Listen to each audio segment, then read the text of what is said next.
Welcome, welcome everyone to the Best Damn Podcast. I am your host, John Keene. As always, I would like to thank you guys for joining me. Ask that you please add, follow, and check us out. Instagram, Facebook, Best Damn Podcast, Twitter, The Real Best Damn.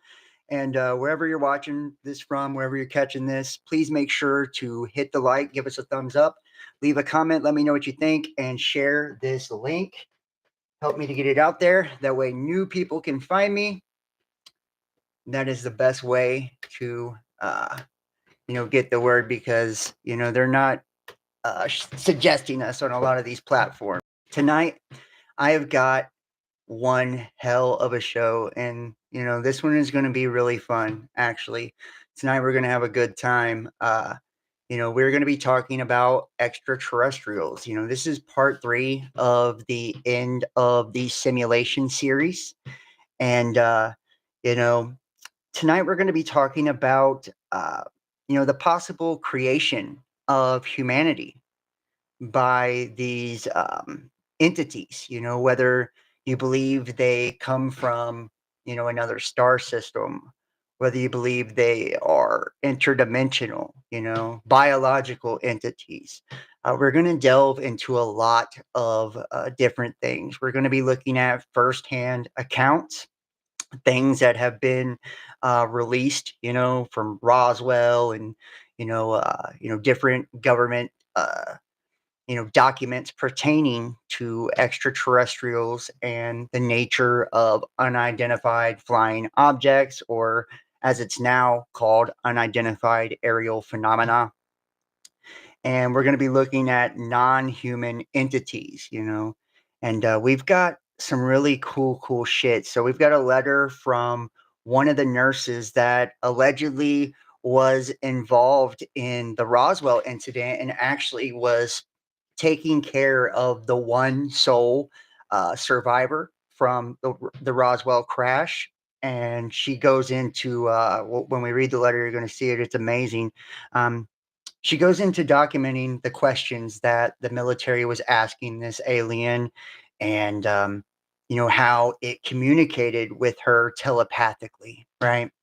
And you're going to see there's just really cool and amazing insights, whether you're a believer or not in all of this. I do think that it's very relevant to today, right? Especially within our culture. It's almost a, like a cult when it comes to the UFO shit. People have formed religions around these things. Whether it's them saying they are channeling messages from ETs, from, other galaxies and star systems, and, they are guiding us to higher consciousness or the development of humanity, and its soul force in some way, shape, form, or facet. Or it's looking at firsthand accounts of people that, through their experiences, were absolutely fucking terrified and traumatized from the things that they experience when it pertains to these beings, to people that worked within the military that were afraid for their lives, right? When it comes to divulging this information, but knew the gravity and the importance of it to such an extent that, they waited till they were on their deathbeds, obviously. And then they finally come out with this because they knew that humanity needed to know. The people, the masses, the population needed to know, and that it was utmost importance to our future as a species, and that maybe our reality is not what we think it is. A matter of fact, maybe we live in a very controlled environment and we're not in charge at all. And these beings not only created us, but have genetically altered us and have been watching or monitoring our growth and development, for uh, a very long time, And as you're going to see in some of these interviews, they don't see Earth as ours. right? They see it as theirs, you know, and a lot of the time you're gonna see that their interest isn't so much in human beings, but it's what we are doing to the earth or what we are doing to ourselves, right? And they have no fear of us in any way, shape, or form, you know. But you'll see a lot of the people that were dealing with them, you know, and their hidden motives, you know, from our military and what they were trying to accomplish. We know this, right? With the reverse engineering of their technology and the weaponry, you know. And I think it was a no go for a lot of these beings, right? We're going to be looking at uh, alleged leaked photos and videos of alien bodies. Um, Now, some of the photos said that they came from the KGB, right? And they come out, you know, some of them, you know, from our very own government here in the good old US of A. You know, and like I said, we're going to be looking at official documents too from the United States uh, and what they have, you know, done as far as publicly, you know, researching into this. And you see that there is this movement for disclosure now, you know, and I feel like I'm not really doing it justice on just how fucking out there tonight's show is going to be. I mean, I have put this together. I have a mountain of research, so I mean, let's go ahead and get into it. I mean, and if you guys enjoy my content, you enjoy my work. Make sure to follow me on social media. You can do that at Best Damn Podcast on Facebook, Instagram, The Real Best Damn over on Twitter. Got a couple YouTube channels, a couple Facebook accounts, TikTok, all that good stuff. The links are in the description. And if you like the lives and you know you're interested in some of the upcoming guests that we have, we're going to be having Gary Parker back for a second round, which if you guys remember, one of my favorite interviews ever. Gary Parker actually um, said he had contact with the Anunnaki, right? And he had this amazing message that he had found in the sands of the Great Pyramid, you know, and he did his rounds, you know, for years, going on coast to coast, and you know, all of these different shows, you know, and channels, because of what he discovered was so profound. Well, he's coming back, and he's going to be talking about Gobekli Tepe. We have author Guy Crittenden coming up, Ali Siadatan or Siadatan. I always mispronounce his name, but he did the UFOs, Angels, and Gods documentary. That's incredibly, or was incredibly popular there for years. Was really groundbreaking in that. Dr. Harvey Kaplan, nuclear physicist. So we've got some really cool people coming up. So um, and if you guys enjoy that, you know, consider donating and supporting to the channel. You can do that by going to PayPal, Cash App, Facebook Messenger Pay, or joining us over on Patreon. And we're about $100 short of the monthly goal. So all your gifts are appreciated. Let's go ahead and jump into this. And like I said, share this with your friends because it really does help us to get it out there. So, hey, everybody.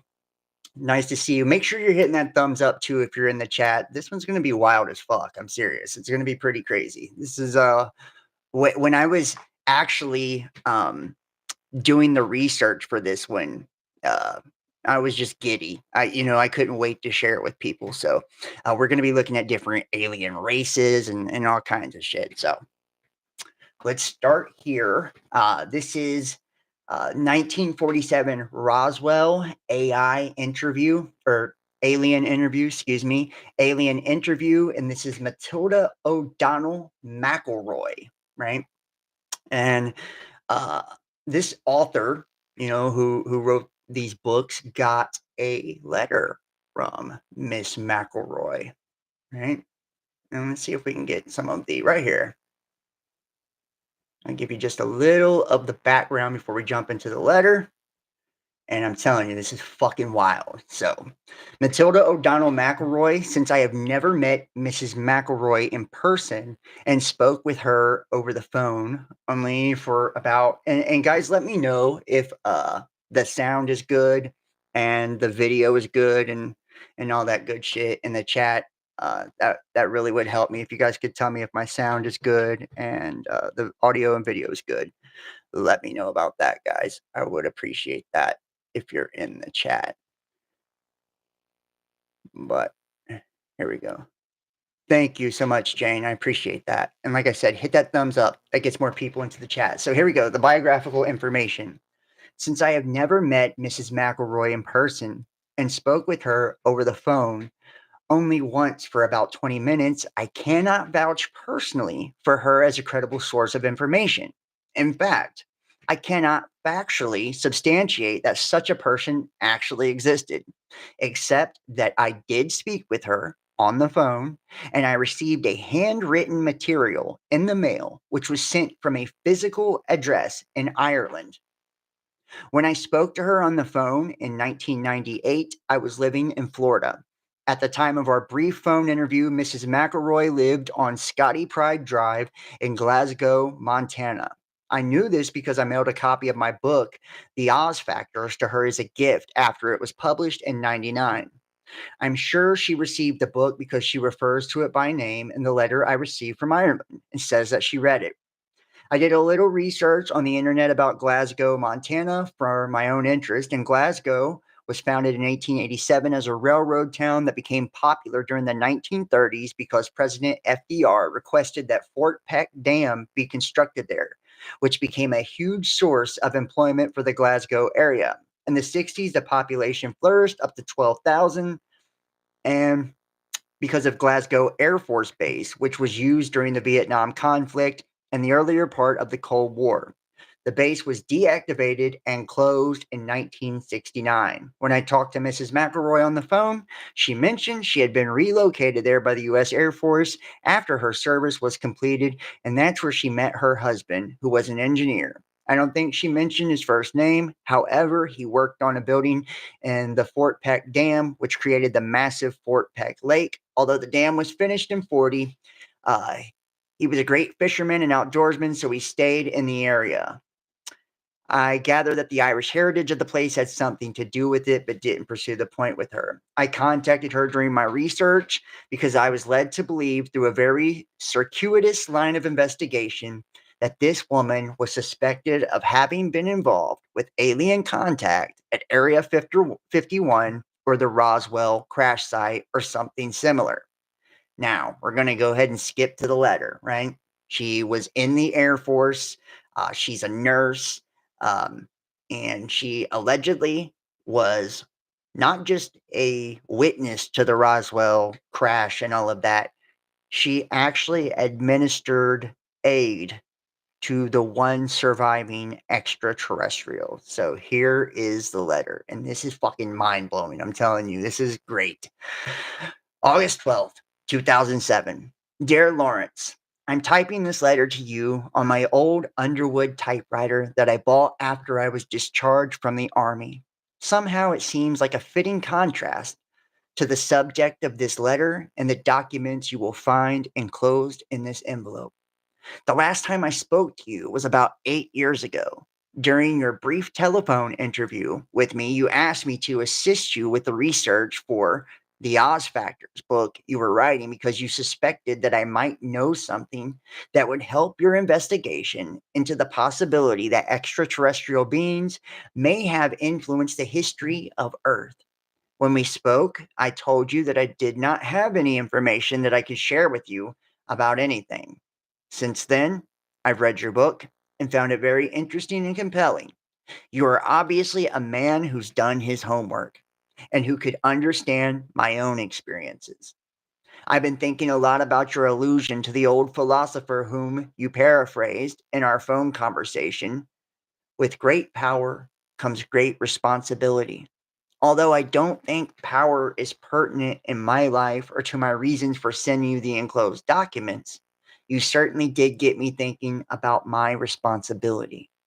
I have reconsidered my position for a variety of reasons, not the least of which is my realization that you were right.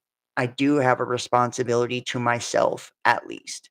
I cannot possibly tell you the personal hell of ethical irresolution and spiritual ambivalence I have endured since 1947. I do not want to keep playing the game of maybe I should have or maybe I shouldn't have through the rest of eternity. Many men have been killed to extinguish the possibility of revealing the knowledge I have helped to withhold from society until now.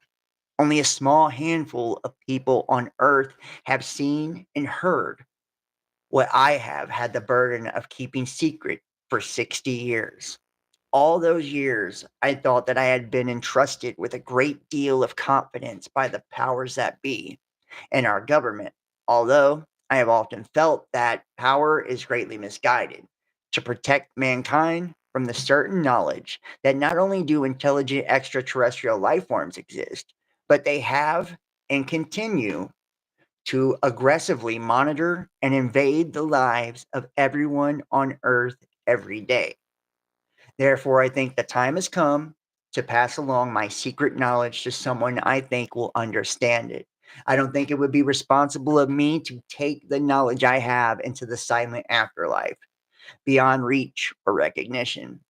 I think there is a greater good to be served than protecting the vested interest for whom this information is considered a matter of national security, whatever that means, and is therefore justification for making it top secret. Also, I'm now 83 years old. I've decided to leave this body, which has outlasted its usefulness to me, using a painless method of self administered euthanasia. I have a very few months to live and nothing to fear or lose.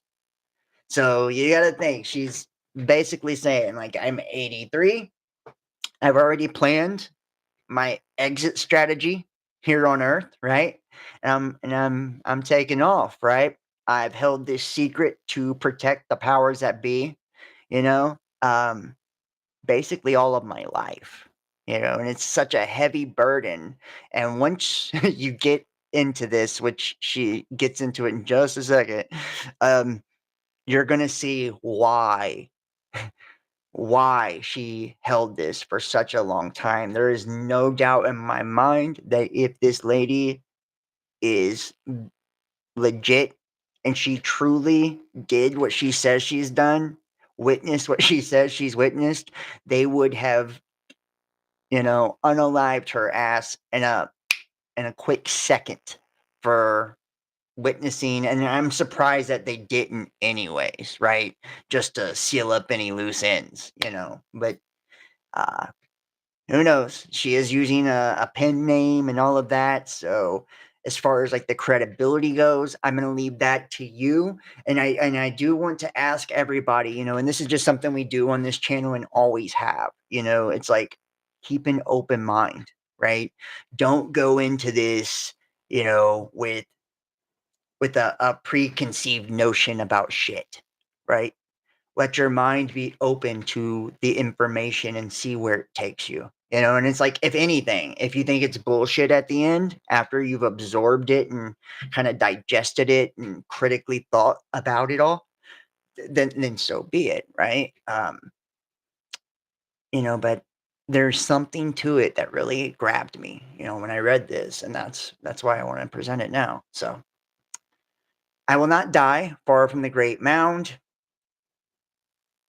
at Noth and Douth, the fairy mound of darkness. These are sacred cairns or massive stone structures that were erected about 3700 BC and engraved with indecipherable hieroglyphs about the same time as the pyramids and other inexplicable stone monuments were being built all over the earth.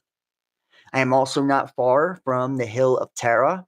That was once the ancient seat of power in Ireland, where 142 kings are said to have reigned in prehistoric and historic times. In ancient Irish religion and mythology, this was a sacred place of the dwelling for the gods and was the entrance to the other world.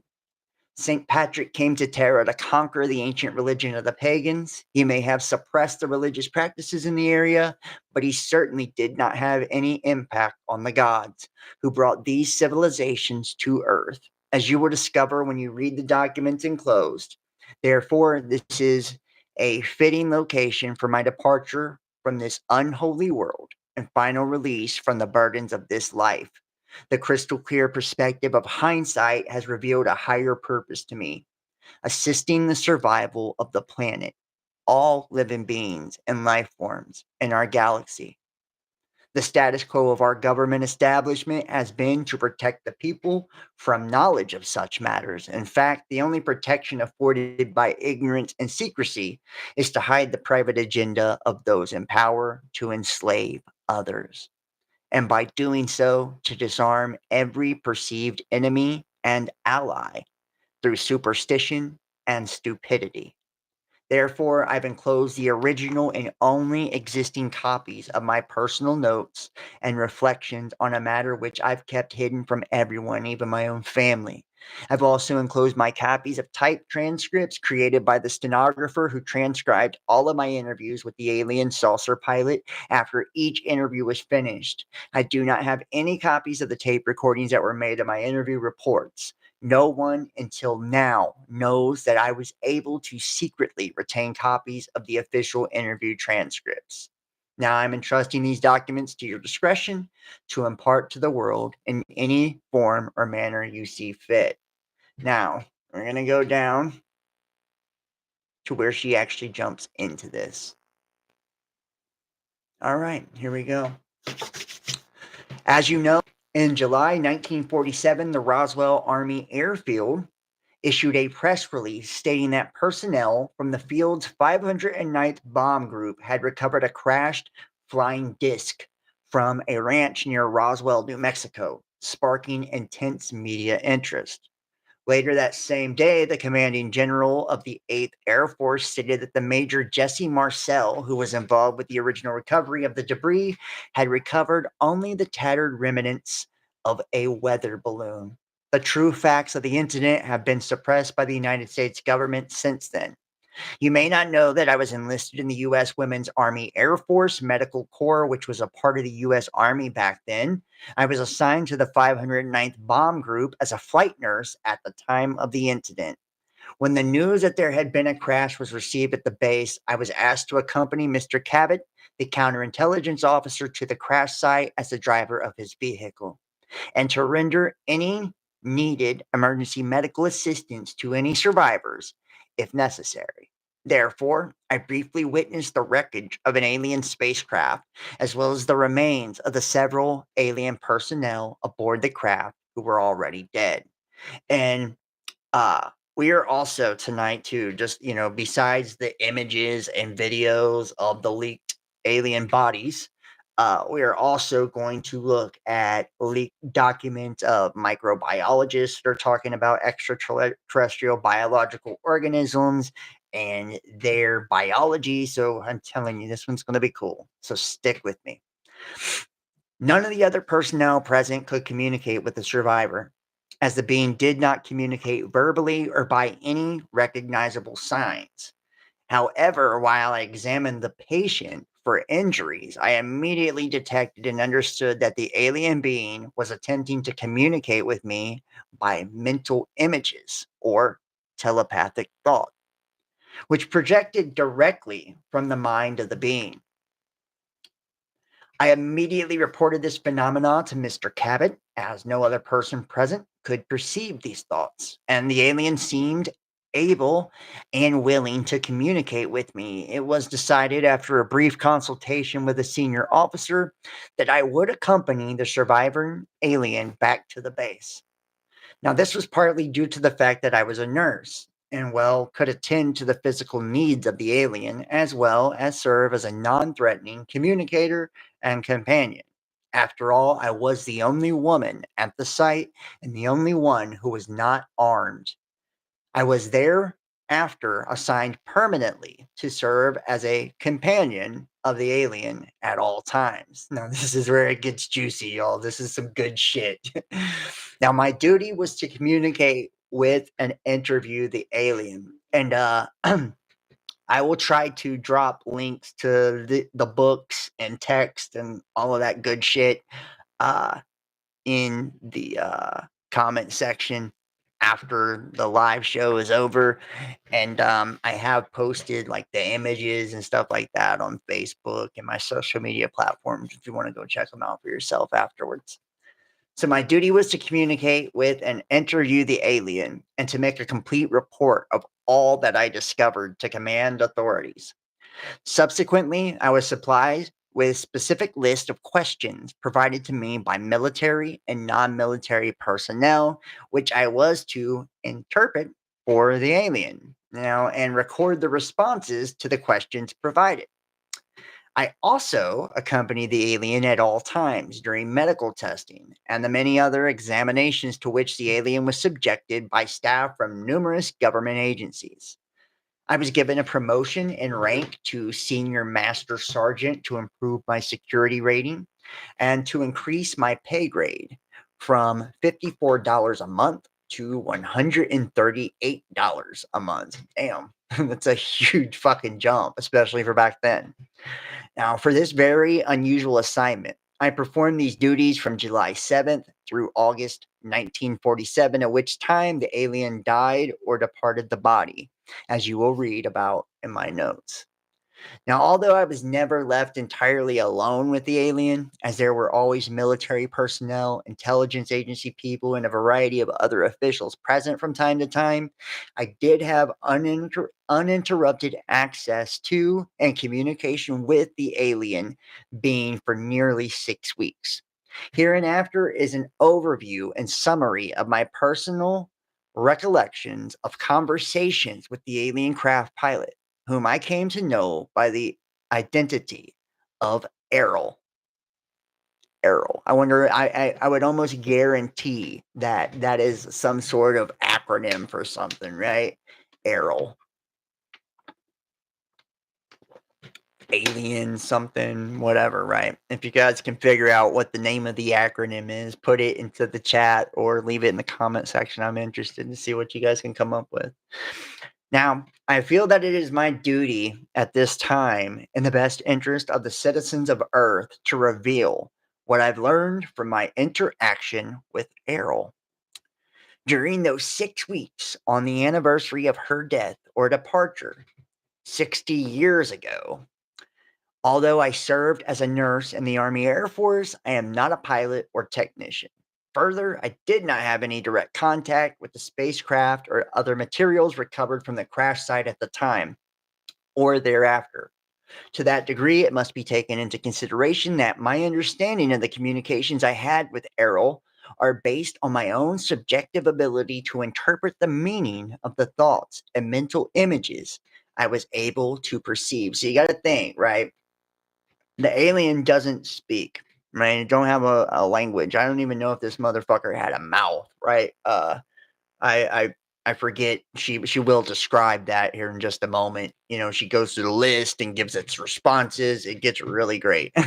um, but it communicated, telepathically, and you're going to be blown away at just the depth of the being and its competence and its abilities and their culture and the answers are not what I think especially the United States government and humans wanted to hear. You're going to see that in just a moment.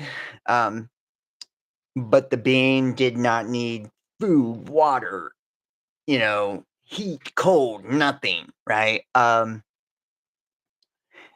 And it basically created the body as like it's a conscious interdimensional entity, and they create those bodies as like avatars just to navigate our world and probably interact with us on some level. So it's wild.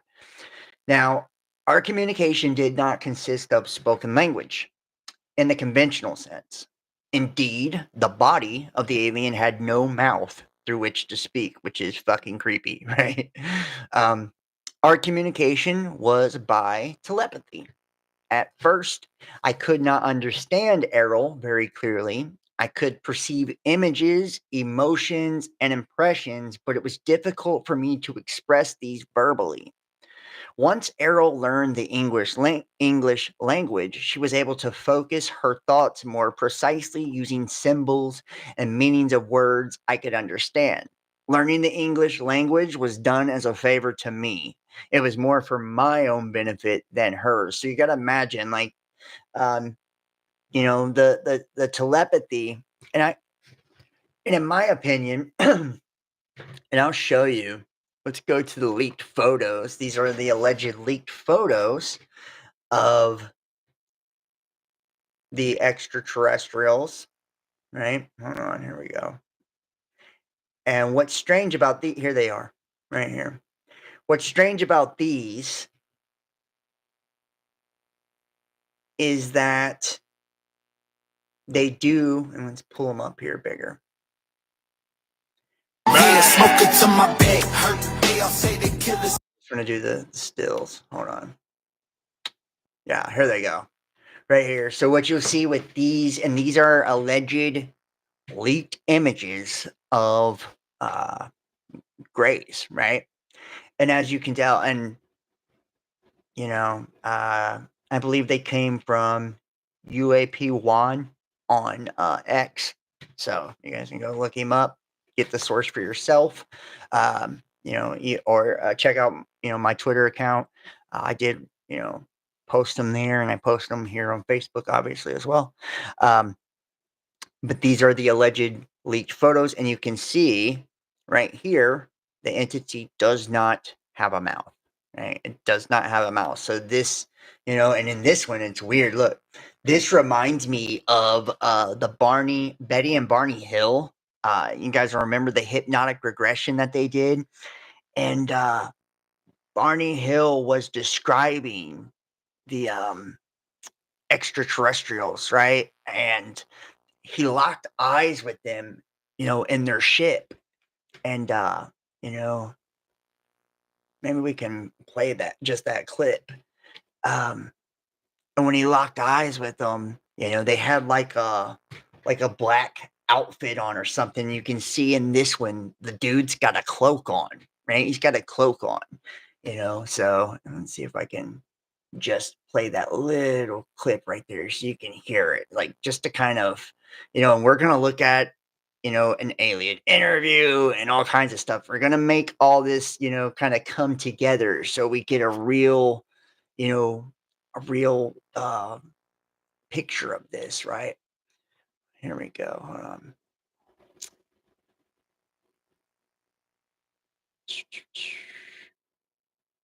Betty and Barney Hill. Here we go. Here's the Barney Hill one. Now let's see if we can get to where. Of not light, just one huge light, and rows of windows like a commercial plane. Rows Here of we go. windows. They're not like a commercial plane because they curve around to the size of this pancake, and I say, my God, no. I have to shake my head. I got to. It can't be true. This isn't there.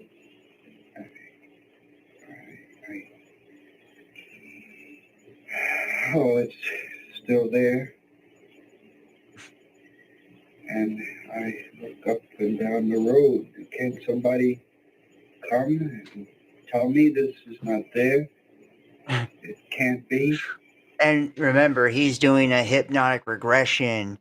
So this isn't him actually talking. This is his subconscious talking. So these are his thoughts coming out in real time. He's like, can't somebody tell me it's not there? His mind is in fucking disbelief. And it's seeing this saucer-like craft. And we're not going to play the whole thing, but I just want to kind of confirm that the images of what we've seen, with the description of what Matilda's seen and all of this, like, to kind of make it all, to give you the full gambit of this. Now, here he goes looking at this thing. He locks eyes with the guy, and this is where it gets wild. And oh, you're still asleep, but you can see it all clearly. It's there. You're sure it's there? Yeah. You weren't having a dream? It's there. You'd had no sleep that evening? I touched my right arm. It's not my right, it's my left arm. And then I touched my right arm, and it is my left arm. I'm confused. You're clear now. You're relaxed. And I think when he's doing that, when he's touching his right arm and his left arm, to me, these beings have already got a hold of his brain. And they're trying to figure out, or not figure out, but they're like accessing, because your right and your left operates the different sides of your brain. And to me, it makes sense of them like trying to literally like make sure they are in control of the parts of the mind they want to. So they're like checking, like, oh, this is the right side, this is the left side. It's still there. If I let my binoculars Here we go. and dangle from my neck and then start over again, maybe it won't be there. But it is.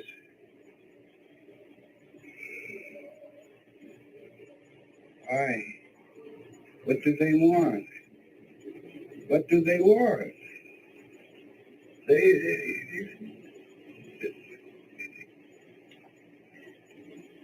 One person looks friendly. He's friendly looking, and he's looking at me over his right shoulder, and he's smiling. But that. Could you see him clearly? Yes, I thought. What's his face like? What does it make you think of? It's round. I think of a redhead Irishman. I don't know why, but I think I know why. Because Irish are usually hostile to Negroes. And when I see a friendly Irish person, I react to it by thinking I will be friendly. And I think this one that is looking over his shoulder is friendly. You say looking over his shoulder. Was he facing away from you? Yes, he was facing. And see, and this is the thing with the telepathy thing, and we're going to go back to the other interview. When he says that it was a red-headed Irishman, I want you to kind of understand, and you're going to see in the other interview, that just because that's what his brain like came up with, that doesn't mean that's what the being actually even looked like. See, with the telepathy, from what I've gathered, from my studies, it's instead of them actually doing word to word with you, like talking in your mind, like John, go to the door and turn the doorknob, right? Like they don't speak like that. You would see images relative to your understanding of the things. They would send you images. So when he's seeing the red-headed Irishman, right? It's him. It's a pale being, obviously, and it's him feeling threatened, right? Because the thing's pretending to be friendly, right? And he's correlating that to, you know, what's normally hostile to him in his day-to-day life. And that's, because he's even saying, like, what do they want if I drop my binoculars over and over again, right? Like, maybe they'll go away. And we'll play about one more minute of this and we'll go back to the other interview. In the wall. And you saw him through this window, or you said there was a row of windows? It was a row of windows. Just a huge row of windows, only divided by struts or structures that prevented it from being one solid window. Or then it would have been one solid window. Mm. And the evil face. An evil face. He looks like a German Nazi.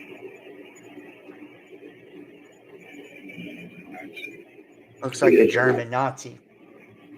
Did he have on a uniform? Yes. What kind of uniform? It was black.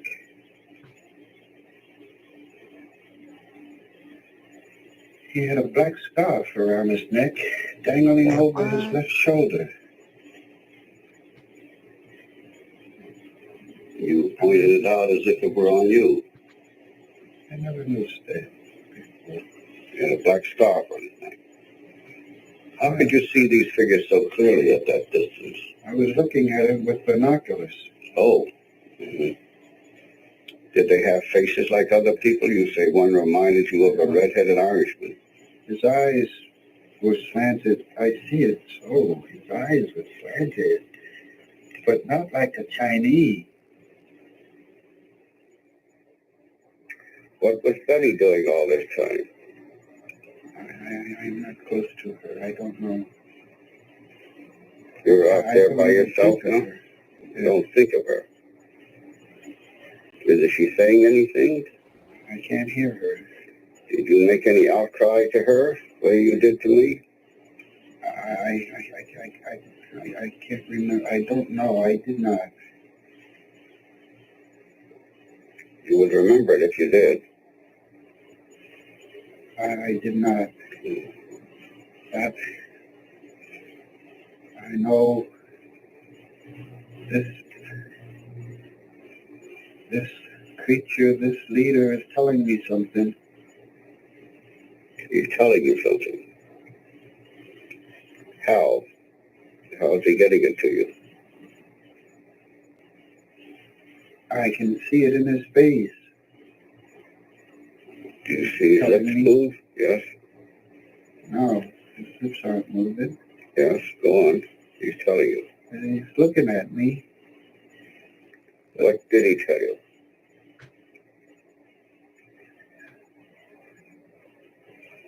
Stay there and keep looking. Just keep looking and stay there. And just keep looking. Just keep looking. Could you hear him tell you? Oh, I got to pull these binoculars away from my eyes. Because if I don't, I'll just keep staying there. Could you hear him tell you this? Oh, no, he didn't say it. You felt he said it. I know. You know he said Just there, yeah. Just stay there, he's saying to me. All right. I'll dig in my head. Just pull the binoculars away. God, give me strength. All right. Pull them down. Run! Pull these binoculars down and run. God, if there's my God, give me strength. I gotta get away. Oh, Betty! All right. We gotta get away, Betty! All right. Calm down. Calm down. I'm driving. I gotta down. get away. How could you be sure he was telling you this? Calm down. You're still asleep. So, when, to me,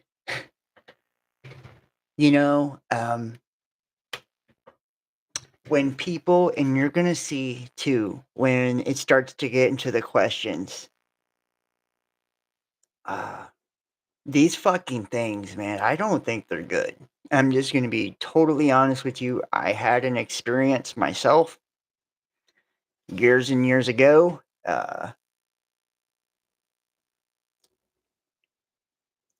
And I haven't really ever like talked about it because I didn't want, you know, people to think I was crazier than I already am. Um, and I've sensed and felt pure evil. Uh, And when you hear him and he's in hypnotic regression, this is the subconscious. He's got the binoculars to his eyes, and the bean's got him. Like I said, when he's tapping his right and left side, the bean's checking, I believe, which to see which side of his brain and all of that. They're using some sort of technology or telepathy, and he's saying, like, he's telling me, he's like, oh, I know he's telling me, right? Like his eyes, by looking into those fucking creepy hollowed out eyes.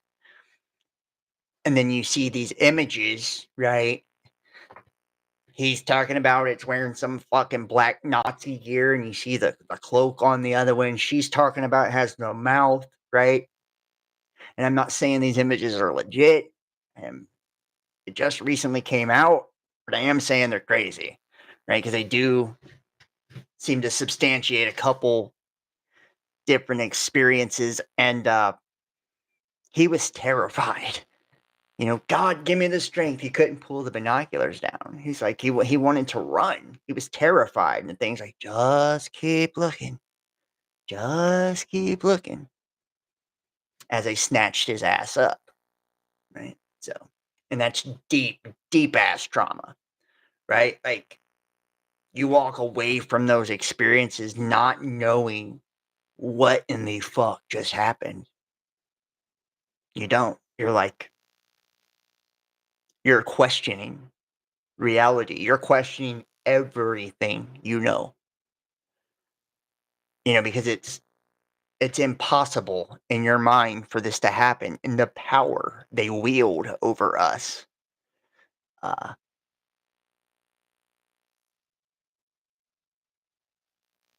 it's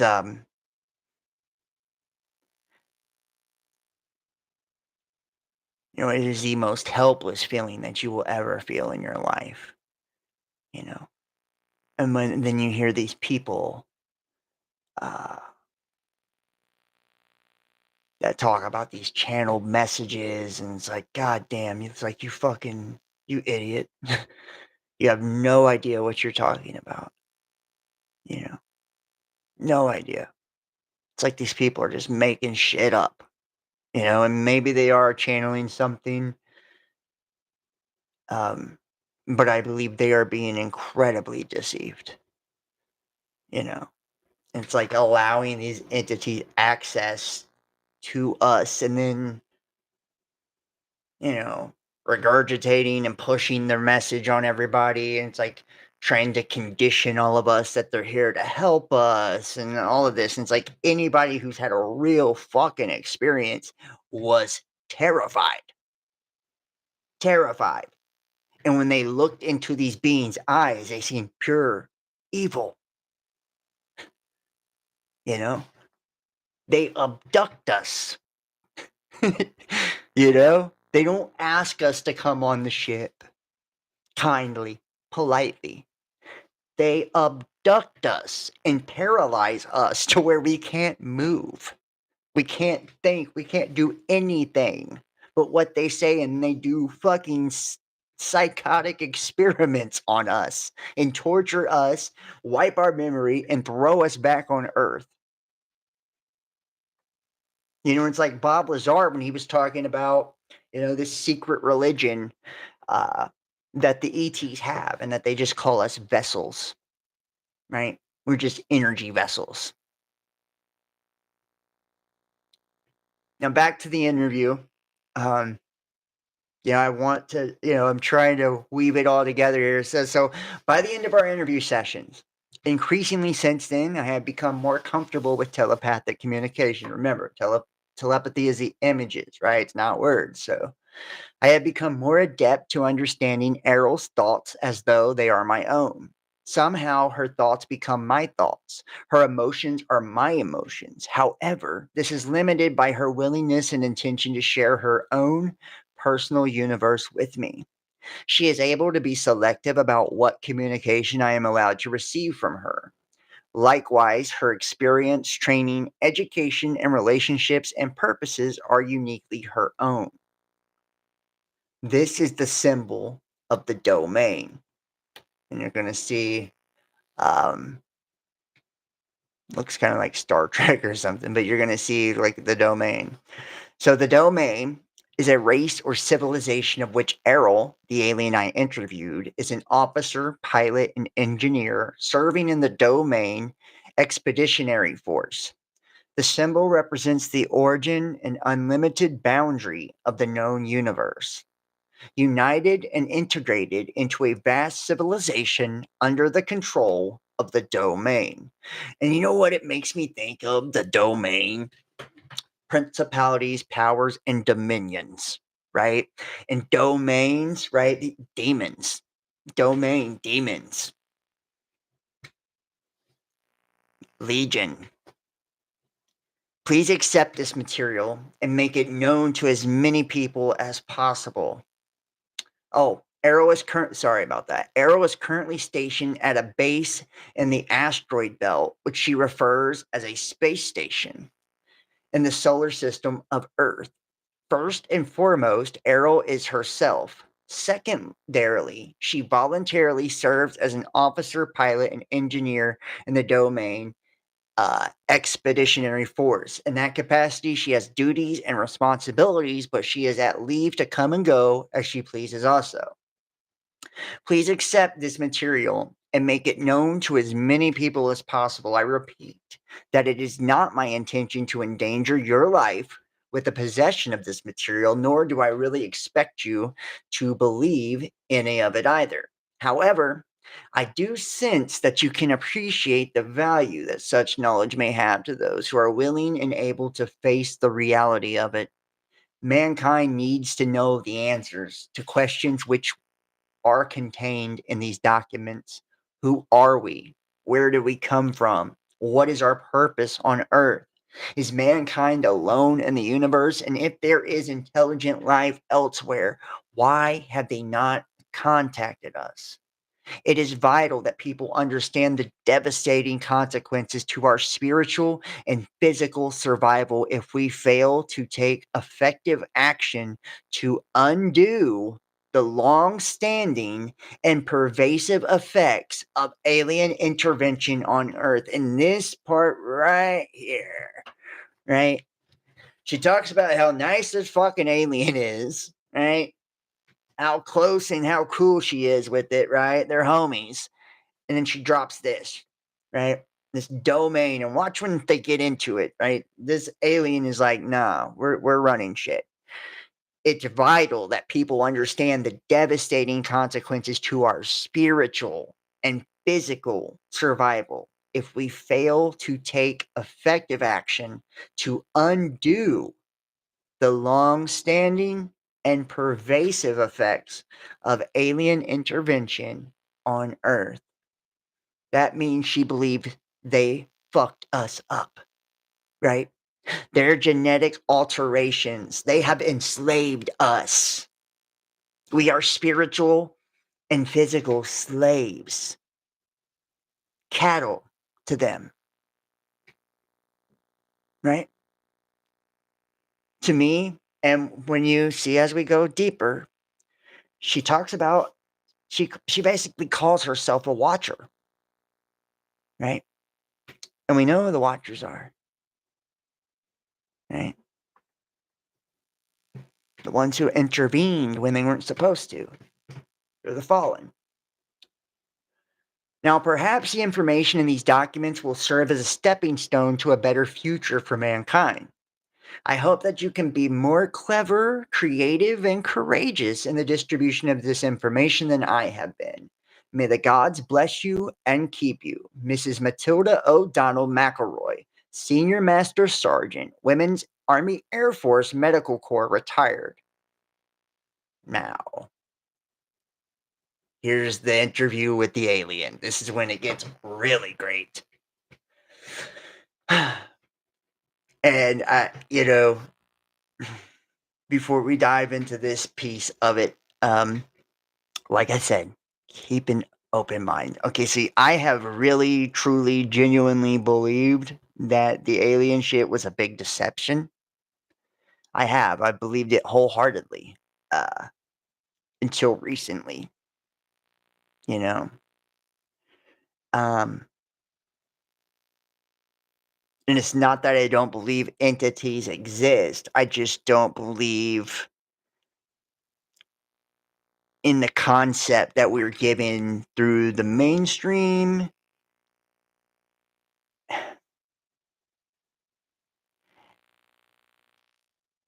and popular culture, right? Secular beliefs, right?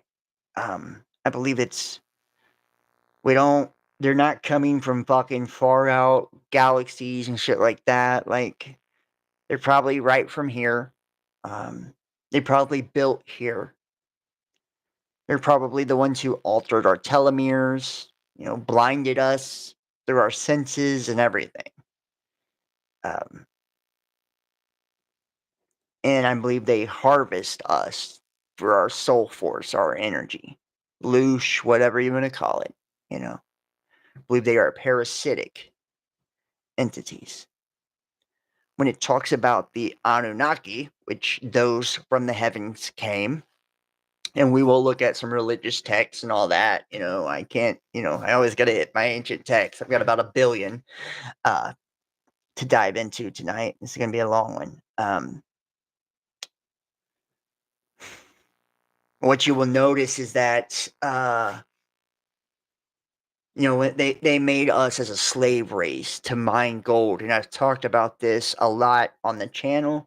That so in essence, those from the heavens came, these sky beings, right, who came from outer space, right? And the Bible talks about these different entities and not to trust them, right? Don't worship the stars, right? The stars are heavenly hosts, they're luminaries, they're angels. The ones that come from the Pleiades and all of this, the Bible says, do not fuck with them. It says it flat out. Do not fuck with them. The ones from Orion, the ones from the Pleiades, they're not cool. And that serpent in the garden is these reptilian fucks, in my opinion. That deceived us and tricked us, trapping our consciousness into this place. And we're trapped, We're trapped. And you'll see why they came is because Operation Fishbowl, we were trying to bust out of this bitch, right? And it brought them down here. Now, by the time the alien had been returned to the base, I had already spent several hours with her. Now, as I mentioned, Mr. Cabot told me to stay with the alien. Since I was the only person among us who could understand her communication, I could not understand my ability to communicate with the being. I had never before that time experienced telepathic communication with anyone. The nonverbal communication I experienced was like the understanding you might have when a child or a dog is trying to get you to understand something, but much, much more direct and powerful. Even though there were no words spoken or signs made, the intention of the thoughts were unmistakable to me. I realized later that although I had received the thought, I did not necessarily interpret its meaning exactly. I think that the alien being was not willing to discuss technical matters due to the nature of her position as an officer and pilot with the duty to maintain the security and confidentiality required by her own unit or organization. Any soldier who is captured by the enemy, and we're described as the enemy, in the line of duty has a responsibility to withhold vital information, even in the face of interrogation or torture, of course.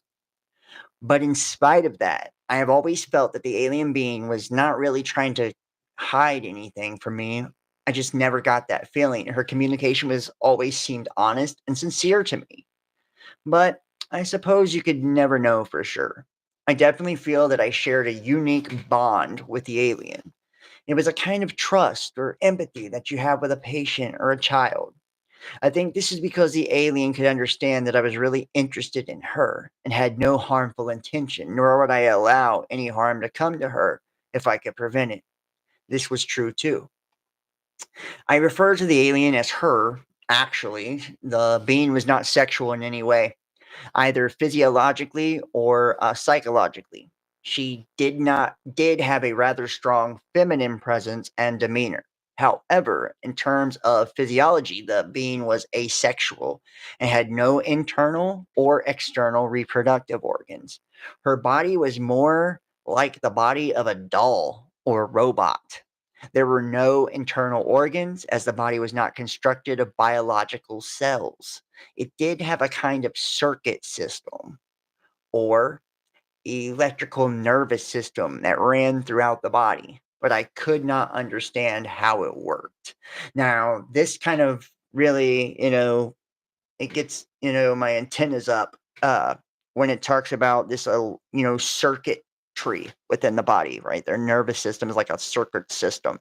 They have no reproductive organs. They're asexual. Like I said, I believe this is just a vessel, an avatar, right? In order for them to engage in the physical world.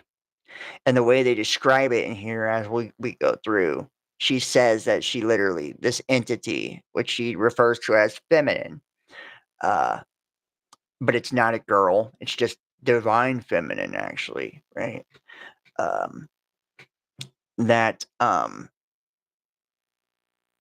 which kind of, it's kind of like to me, it's like the Scarlet Woman, the Whore of Babylon.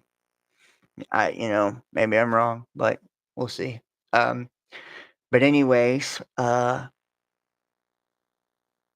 she describes that she created that vessel out of consciousness, right? Created the vessel out of consciousness, which in essence is what we do here as well. But they are aware of their conscious creation and the ability to withdraw that consciousness at any time they want. They're in tune with both halves as we are segregated from our consciousness, right? We're just trapped in the vessel down here, right? As they're fucking sucking our energy down, you know. Uh and that it was just to navigate in the physical world, right? And she calls herself a spiritual being. She's like, so there was no need for, reproduction or anything like that, right? Now, in stature and appearance, the body was quite short and petite, about 40 inches tall. The head was disproportionately large relative to arms, legs, and torso, which were thin. There were 3 fingers on each 2 hands and feet, which were somewhat prehensile. The head had no operational nose or mouth or ears. I understand that a space officer does not need these, as a space has no atmosphere to conduct sound. Therefore, no sound related sensory organs are not built into the body. Nor does the body need to consume food, hence the absence of a mouth. And, bro, I'm telling you, look, you know, whether you believe this shit or not, I'm just saying, like, I keep going back to it. Right. Now, the eyes were quite large. I was never able to determine the exact degree of visual acuity of which the eyes were capable, but I observed that her sense of sight must have been extremely acute. I think the lenses of the eyes, which were very dark and opaque, may have also been able to detect waves or particles beyond the visual spectrum of light. They could probably see auras and everything. We see 0.00135% of the electromagnetic light spectrum. We're fucking blind, right? We're blind. We don't see infrared, ultraviolet, nothing. We don't see shit, right? So, we're completely oblivious to 99.999% of the universe. And I believe her eyes she captures the full gambit, right, of everything. When the being looked at me, her gaze seemed to penetrate right through me, as though she had X-ray vision. I found this a little embarrassing at first until I realized that she had no sexual intentions. In fact, I don't think she ever had the thought that I was male or female. It became very obvious after a short time with the being that her body did not require oxygen, food, or water, or any other external source of nutrition or energy. As I learned later, this being supplied her own energy, which animated and operated the body. It seemed a little bit eerie at first, but I got used to the idea. It's really a very, very simple body. There's not much to it compared to our own bodies. Errol explained to me that it was not mechanical like a robot, nor was it biological. It is animated directly by her as a spiritual being. Technically, from a medical standpoint, I would say that Errol's body could not even be called alive. Her doll body is not a biological life form with cells and so forth. It had a smooth skin or covering, which was gray in color. The body was highly tolerant to changes in temperature, atmospheric conditions, and pressure. The limbs were quite frail without musculature. In space, there is no gravity, so very little muscle strength is needed. The body was used almost entirely on spacecraft or in low or no gravity environments. Since Earth has a heavy gravity, the body was not able to walk around very well as the legs were not really suited to that purpose. The feet and hands were quite flexible and agile, however. Overnight, before my first interview with the alien, the area had been transformed into a buzzing hive of activity. There were a dozen men working on setting up lights and camera equipment.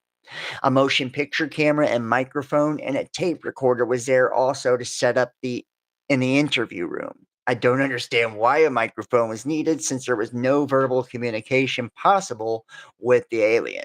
There was also a stenographer and several people busily typing on typewriters. Now, I was informed that an expert foreign language interpreter and a code breaking team had been flown to the base during the night to assist with my efforts to communicate with the alien. There was also several medical personnel specialists in various fields to examine the alien. And a professor of psychology was there to help formulate questions and interpret the answers. As I was just a nurse, I was not considered to be a qualified interpreter, even though I was the only one there who could understand anything the alien was thinking. There were many subsequent conversations between us. Each interview resulted in an exponential increase and understanding between us, as I will later discuss in my notes. This is the first transcript with the answers to a list of questions provided to me by the intelligence officer at the base, which I debriefed to the stenographer immediately following the interview. And this is the official transcript of the interview. And if you guys in the chat, that's weird. If you guys in the chat could hit the like for me, hit the thumbs up. Hit the like for me, hit the thumbs up. It's weird. I don't know if people didn't get the notification or what. Strange. All right, here we go. Question: Are you injured? Answer: No. Question: What medical assistance do you require? Answer: None.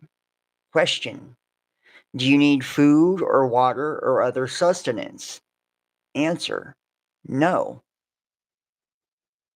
Question: Do you have any special environmental needs, such as air temperature, atmospheric chemical content, air pressure, or waste elimination? Answer: No. I am not a biological being. Question: Does your body or spacecraft carry any germs or contamination that may be harmful to humans or other Earth life forms? Answer: No. No germs in space. Question: Does your government know you are here? Answer: Not at this time. Question: Are others of your kind going to come looking for you? Answer: Yes. Question: What is the weapons capability of your people? Answer: Very destructive. I did not understand the exact nature of the kind of arms or weapons that they may have, but I did not feel that there was any malevolent intention in her reply, just a statement of fact. So she's telling her, "We will fuck you up." Question: Why did your spacecraft crash? Answer: It was struck by an electrical discharge from the atmosphere, which caused us to lose control. Question: Why was your spacecraft in this area? Answer: Investigation of burning clouds, radiation, explosions. So, if you see that, the investigation of burning clouds, radiation, and explosions, it's from us setting off nuclear bombs, right? Nuclear bombs. That's why they came. Question: How does your spacecraft fly? Answer: It is controlled through mind. Responds to thought commands. Mind or thought command are the only English language words I can think of to describe the thought. Their bodies and I think the spacecraft are connected directly to them through some kind of electrical nervous system that they control with their own thoughts. Question: How do your people communicate with each other? Answer: Through mind, thought. The words mind and thought combined together are the closest English language words I can think of to describe the idea at this time. However, it was very obvious to me that they communicate directly from the mind, as she is communicating with me. Question: Do you have a written language or symbols for communication? Answer: Yes. Question: What planet are you from? Answer: The home, birthplace world of the domain.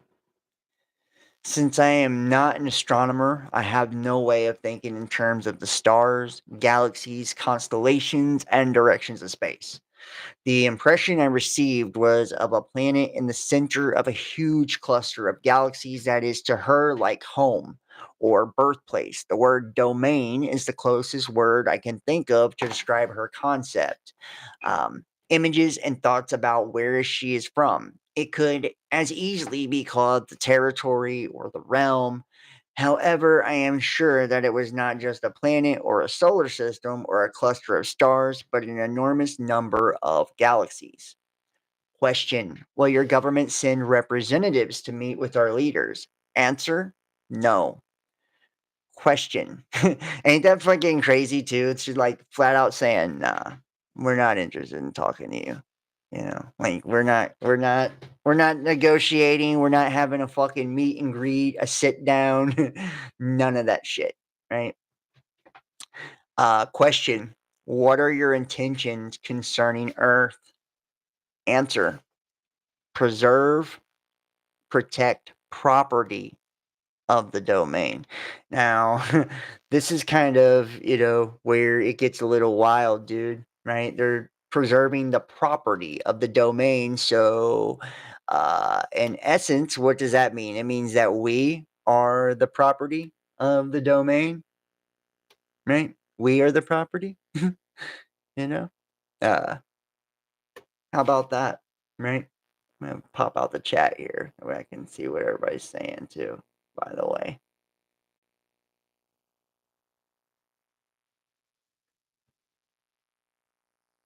And if you guys have anything you want to add or comment or anything, just let me know here. All right.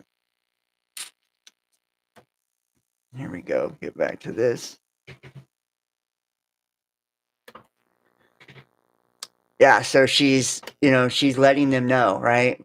Preserve and protect the property of the domain. So that means we are the property. Earth is the property of the domain.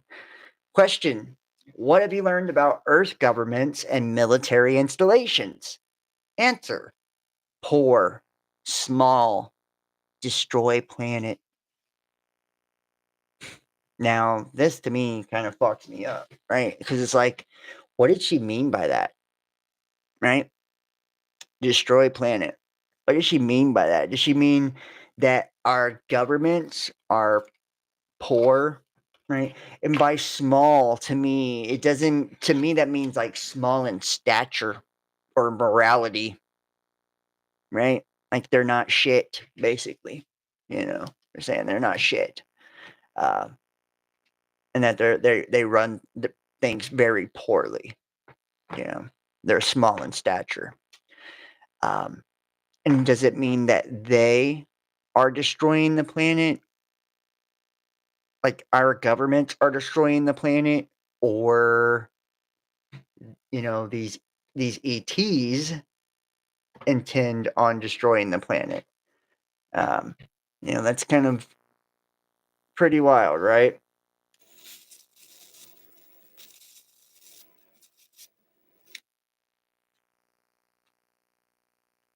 So, uh, says question: why haven't your people made your existence known to the people of Earth? Answer: watch, observe, no contact. And see, and this is what leads me to believe that they are in fact the Watchers, right? Because it's like their only mission is to watch, right? To watch. So, that to me is the fucking description of the Watchers, right there. I got the impression that contact with people on the earth was not permitted, but I could not think of a word or idea that communicated the impression I got exactly. They're just observing us. Yeah, I don't know about that, but I would love to hear you guys' thoughts on that shit. What you think, if you're getting what you guys are picking up off of it at this point, right? Like, what you've gleaned from the interview thus far. Question: have your people visited Earth previously? Answer: periodic, repeating observations. Question: how long have you known about Earth? Answer: long before humans. So, right? Long before humans, right? They've been doing this way before our asses was here. Now, I'm not sure if the word prehistoric would be more accurate, but it was definitely a very long period of time before human beings evolved. Question: what do you know about the history of civilization on Earth? Answer: small interest, attention, small time. Mm. So, mm, to me, it's like, and I really like some help interpreting some of these things because, you got to think this is just what she picked up off of this, right? Um, but it says small interest, attention, small time, right? So to me, that's saying like we haven't been around a very long time, right? They don't have, or she doesn't have a lot of interest in what we're doing here, right? So I don't know. The answer to this question seemed very vague to me. However, I perceive that her interest in Earth history is not very strong, or that she did not pay much attention to it. Or maybe, I don't know, I didn't really get an answer to the question. Question: can you describe your home world to us? Answer: place of civilization, culture, history, always. Place of civilization, culture, history, large planet, wealth, resource, always. Order, power, knowledge, wisdom, 2 stars, 3 moons. Hmm. So, and it's like you got to really kind of decipher some of the shit that is being said. Place of civilization, culture, history, large planet, wealth, resources always, order, power, knowledge, and wisdom, 2 stars, and 3 moons.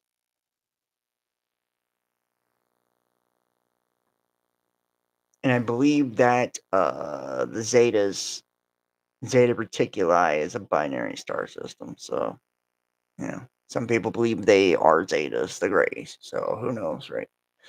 Um, Question: what is the state of development of your civilization? Answer: ancient, trillions of years, always, above all others. Plan, schedule, progress, win, high goals, and ideas. Kind of interesting, you know. I use the number trillions because I am sure that the meaning was a number larger than many billions. The idea of the length of time she communicated is beyond me. It's really closer to the idea of infinity in terms of Earth years. Question: do you believe in God? Answer: we think it is. Make it continue always. So to me, she's saying like their thoughts become reality, right? And they are constantly evolving, moving forward civilization. So I guess it's no on God, right? They think really, really fucking highly of themselves, if you ask me. I'm sure that the alien being does not understand the concept of God or worship as we do. I assume that the people in her civilization were all atheists. My impression was that they think very highly of themselves and are very prideful indeed. Question: what type of society do you have? Answer: order, power, future always, control, grow. These are the closest words I could use to describe the idea she had about her own society or civilization. Her emotion when communicating her response to this question became very intense, very bright, and emphatic. Her thought was filled with an emotion that gave me a feeling of jubilation or joy, but it made me very nervous also. That's interesting though, right? Because she's saying, like, when she talked about it, she could feel like the glee and jubilation, but for some reason it was unsettling to her, right? Like, I don't know. Question: are there other intelligent life forms besides yourself in the universe? Answer: everywhere. We are greatest, highest of all. To me, I think they are the Elohim, probably, right? The Watchers, like it sounds like they are, just to keep it real. Due to her small stature, I am sure that she did not mean tallest or biggest. Again, her prideful nature showed through in the feeling I received from her. This was the conclusion of the first interview. When the answers to the first list of questions were typed and given to the people who were waiting for them, they were excited that I was able to get the alien to say anything. However, after they finished reading my answers, they were disappointed that I could not understand more clearly. Now, they had a lot of new questions because of the answers I received to the first list of questions. An officer told me to await further instructions. I waited for several hours in the adjoining office. I was not allowed to continue my interview with the alien. However, I was always well treated and allowed to eat, sleep, and use the restroom facilities whenever I wanted. Eventually, a new list of questions was written for me to ask the alien. I gathered that quite a few other agents, government, and military officials had arrived at the base by this time. They told me that several other people would be in the room with me during the next interview so they could prompt me to ask for more details during the interview. However, when I attempted to conduct the interview with these people in the room, I received no thoughts, emotions, or any other perceptible communication from the alien. Nothing. The alien just sat in a chair without moving. We all left the interview room. The intelligence agent became very agitated about this. He accused me of lying or making up the answers to the first questions. I insisted that my answers were honest and as accurate as I could make them. Later that day, it was decided that several other people would attempt to ask questions of the alien. However, in spite of several attempts by different experts, no one was ever able to get any communication at all from the alien. Over the next several days, a psychic research scientist from back east was flown to the base to interview the alien. Her name was Gertrude something or other. I don't recall the last name. On another occasion, an Indian clairvoyant named Krishnamurti came to the base to try to communicate with the alien. Neither one was successful at getting the alien to communicate anything. I was personally not able to communicate telepathically with either of these people either. Now, although I did think that Mr. Krishnamurti was a very kind and intelligent gentleman. And it's like, she's gonna go on to say, like, that the reason she believes the ET did not communicate with the other people is because you got to think this fucking thing could read minds, right? Like it could read your thoughts, it can read your intentions, it knows exactly what you're thinking, what you're planning to do. And if you have all these military brass in there,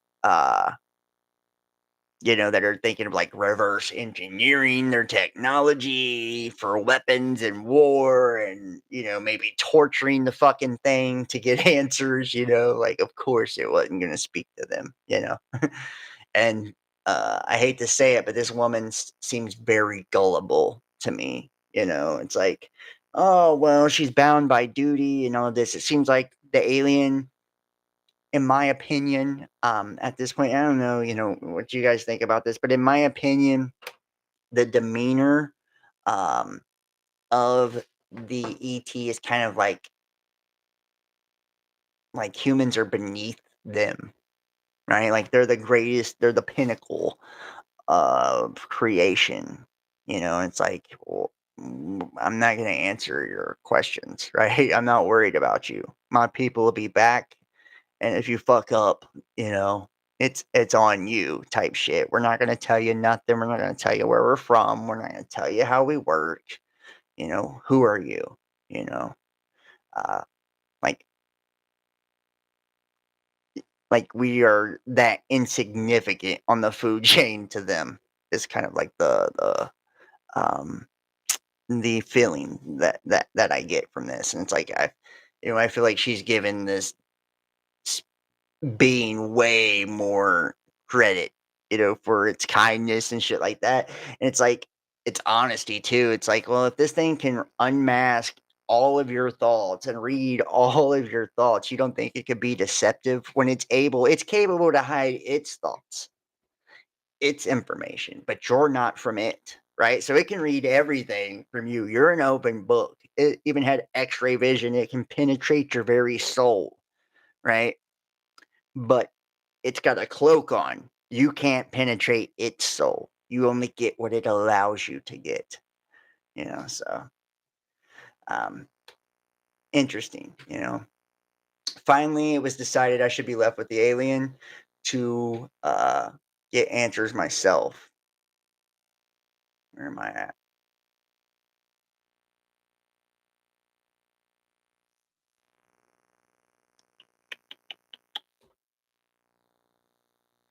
Okay. And before we jump into the second interview, these are alleged images from the KGB that were released of ETs. Let's see if we can pull these up here for you guys real quick.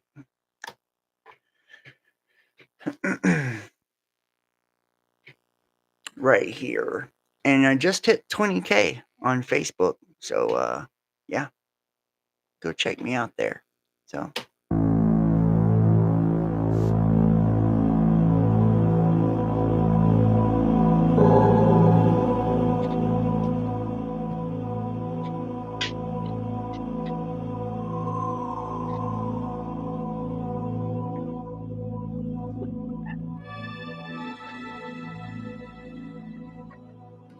Pretty wild. And these were allegedly from the KGB. I don't know what you guys think of this.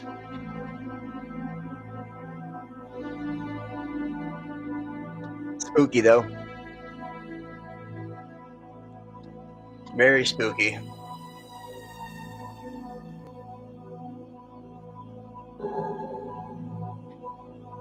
Hmm. It's those eyes, man.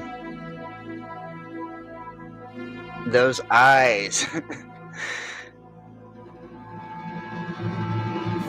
But it looks like this one has a nose, though, if you can see. Nice. It looks like it's got a nose. So I'd love to know what you guys think about that one. So, and we are going to also, I have the leaked documents somewhere down here, past all the memes.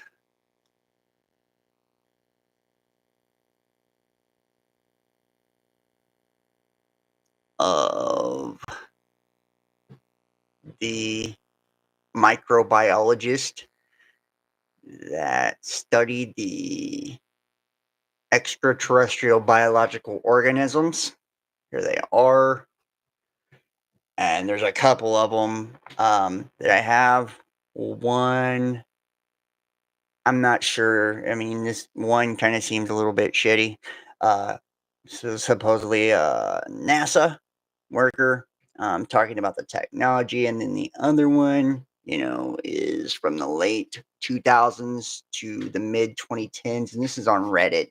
So some of you guys may be familiar with these. Matter of fact, we'll take a break from the alien interview and we'll read the NASA one first. It says, I worked at NASA and we made contact yesterday.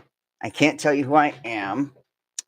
Um, and I can't tell you the name of the program, but what I can tell you is that if what they say is true, we're in trouble.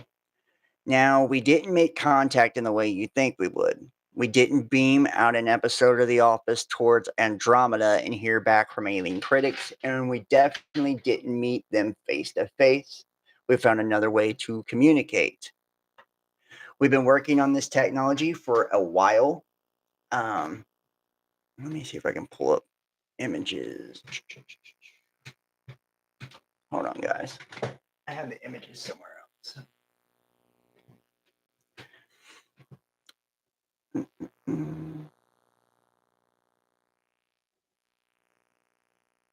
Kind of blow them up here. Hold on.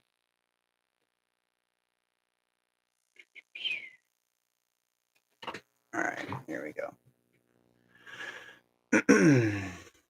Here we go. Make it a little bigger for you guys.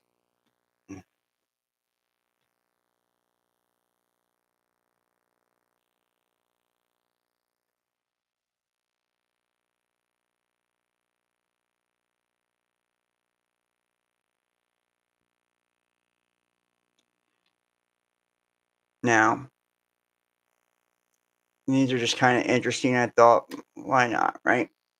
As a side note, it says, I can't tell you who I am. I can tell you the name of the program.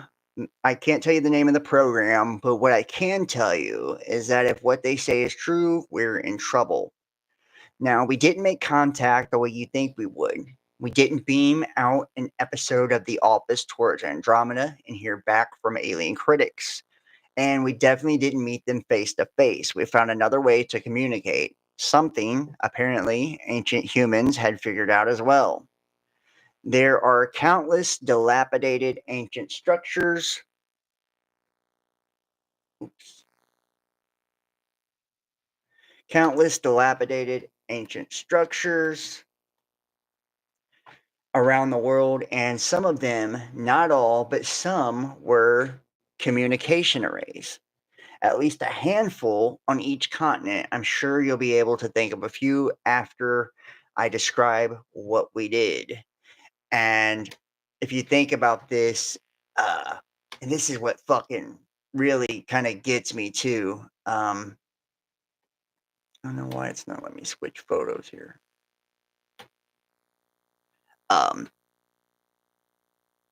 How, we essentially, oh, it's going the wrong way.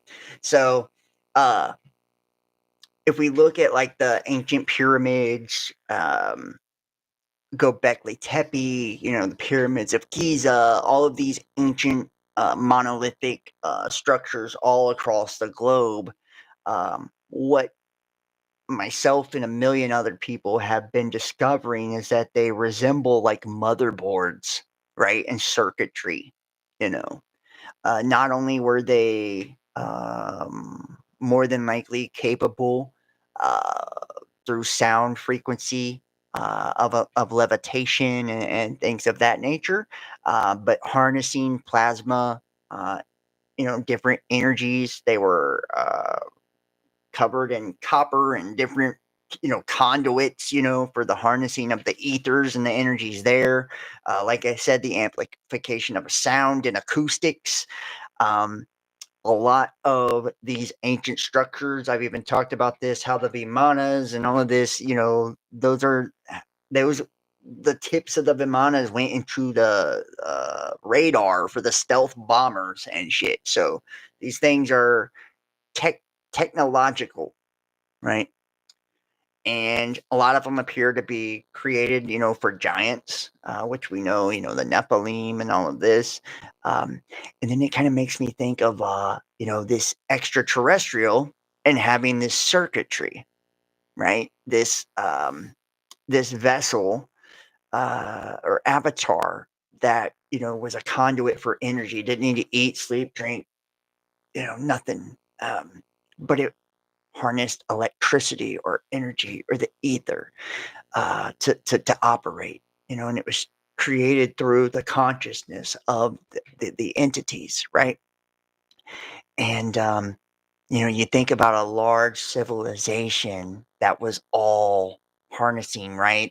A lot of people believe that pyramids were, uh, you know, harnessing hydrogen and all these other things, right? Hydroelectric energy, right? Power plants, all of this, right? There's a million theories, and I'm sure they're probably all somewhere close to the truth, like, because I believe they were multifunctional and multi-purposed, right? um, and they covered the ley lines of the earth, right? The energy lines of the earth, and they were aligned with magnetic poles and everything, right? The electromagnetic field of the earth, all of it. Um,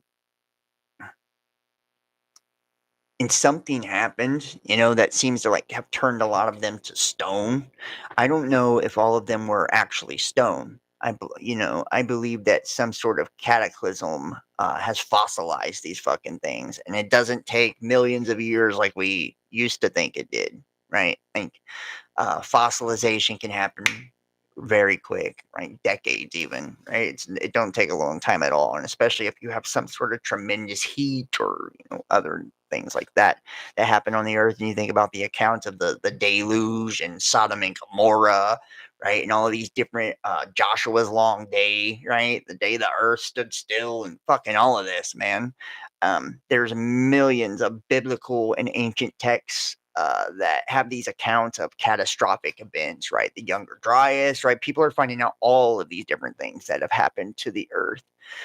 So that would explain, right, the fossilized remains of these things and why they're no longer working, but we still see the bare bones and remnants of these things and that they were electrical in nature. And then think about people like, you know, Gary Parker, right, who describes El or Abba, right? The being that he spoke to uh, as being like a giant, but like a machine being with like translucent glass and gold and crystal and shit like that, and having billions of souls inside of him, right?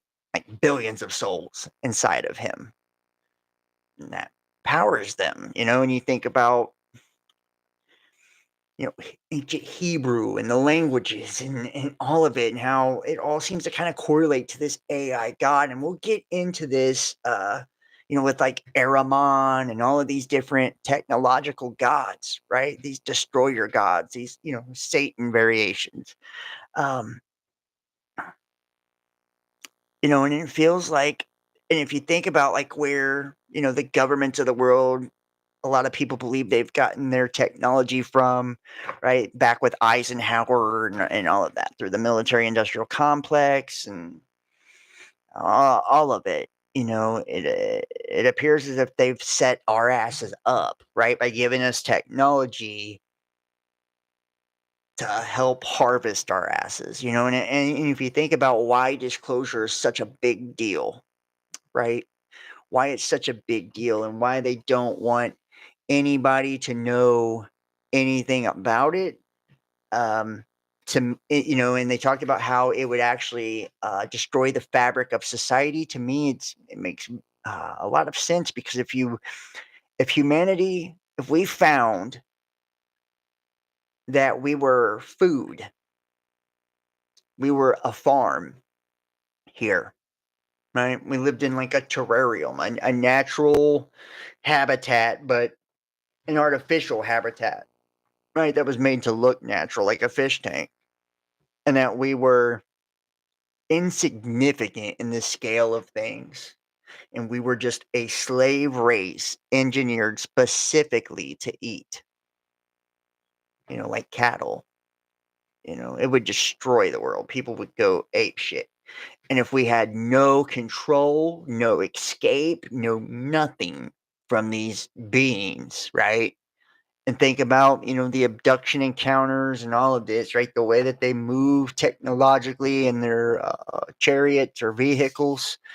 Um, and then think about what they do to people when they get a hold of them with their minds and everything, and it kind of really, really starts to sink in that maybe that is the actual reality and that's what the government is keeping from us.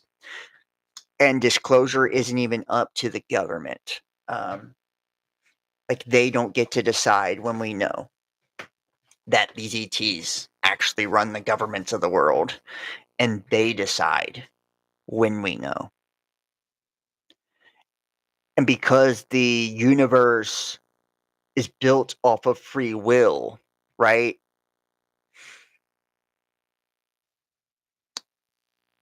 They have to disclose what's happening at the end of the cycles, right? And at the end of the ages as we cycle through the zodiac and all of that. It's like the end of each of these cycles, as our consciousness shifts, we go into high awareness once again, and are almost capable of breaking the chains. They come and wipe us out again, right? And harvest all that energy, harvest all those souls, then recycle it, do it all again, you know.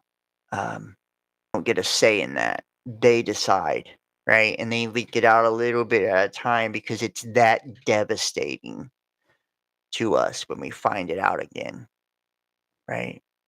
And then even perhaps,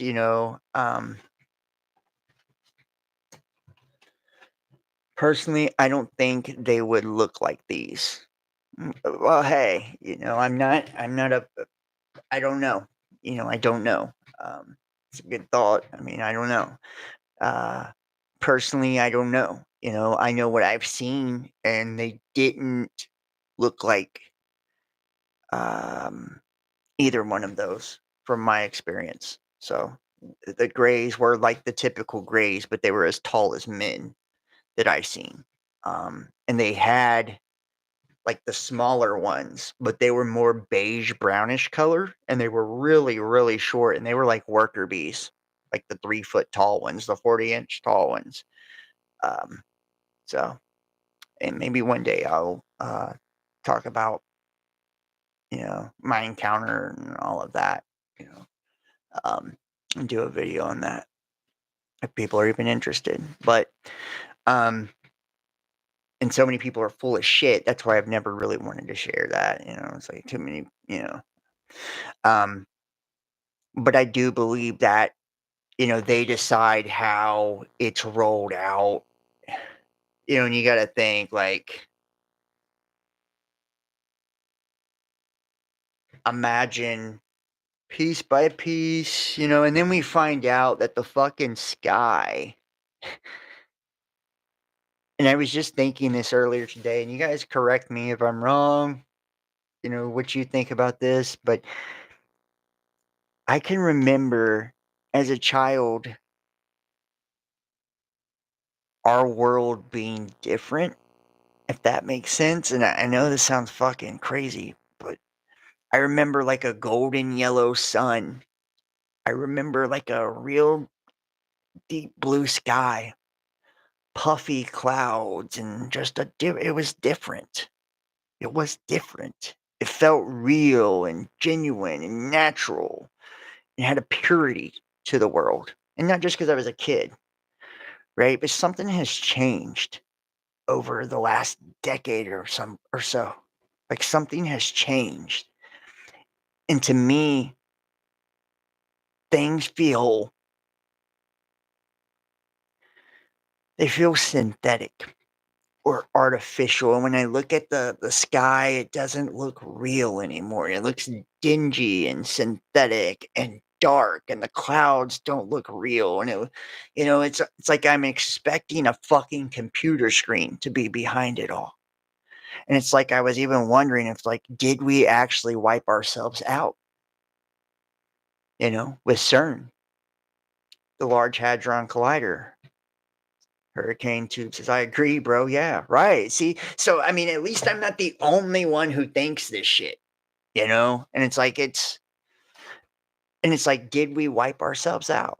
And that whole Mandela effect shit, it's like we shifted realities, and maybe they gave us, and if you look at like the whole Shiva and how CERN, the Large Hadron Collider, is built on the temple of Apollyon or Abaddon, right, which is the destroyer, right? The mascot is Shiva.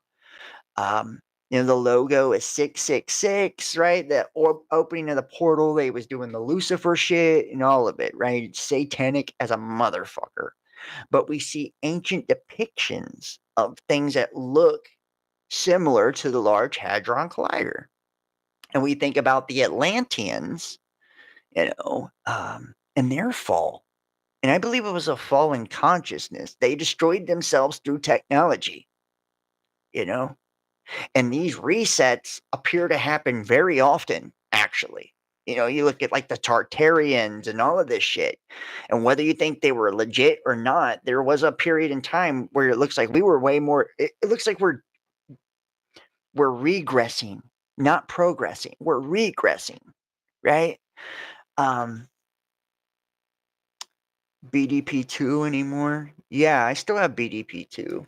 I will I will stream or premiere this tomorrow, and I'll post it on Facebook and all the other channels. Um so you can subscribe if you like. Uh but it seems like we're regressing, and it's like the architecture of the past is like we built right on top of it. And it's like the world fairs where they went and destroyed all of it. It's like the 1700s, mid 1700s was probably, I think, the last reset we had. Um,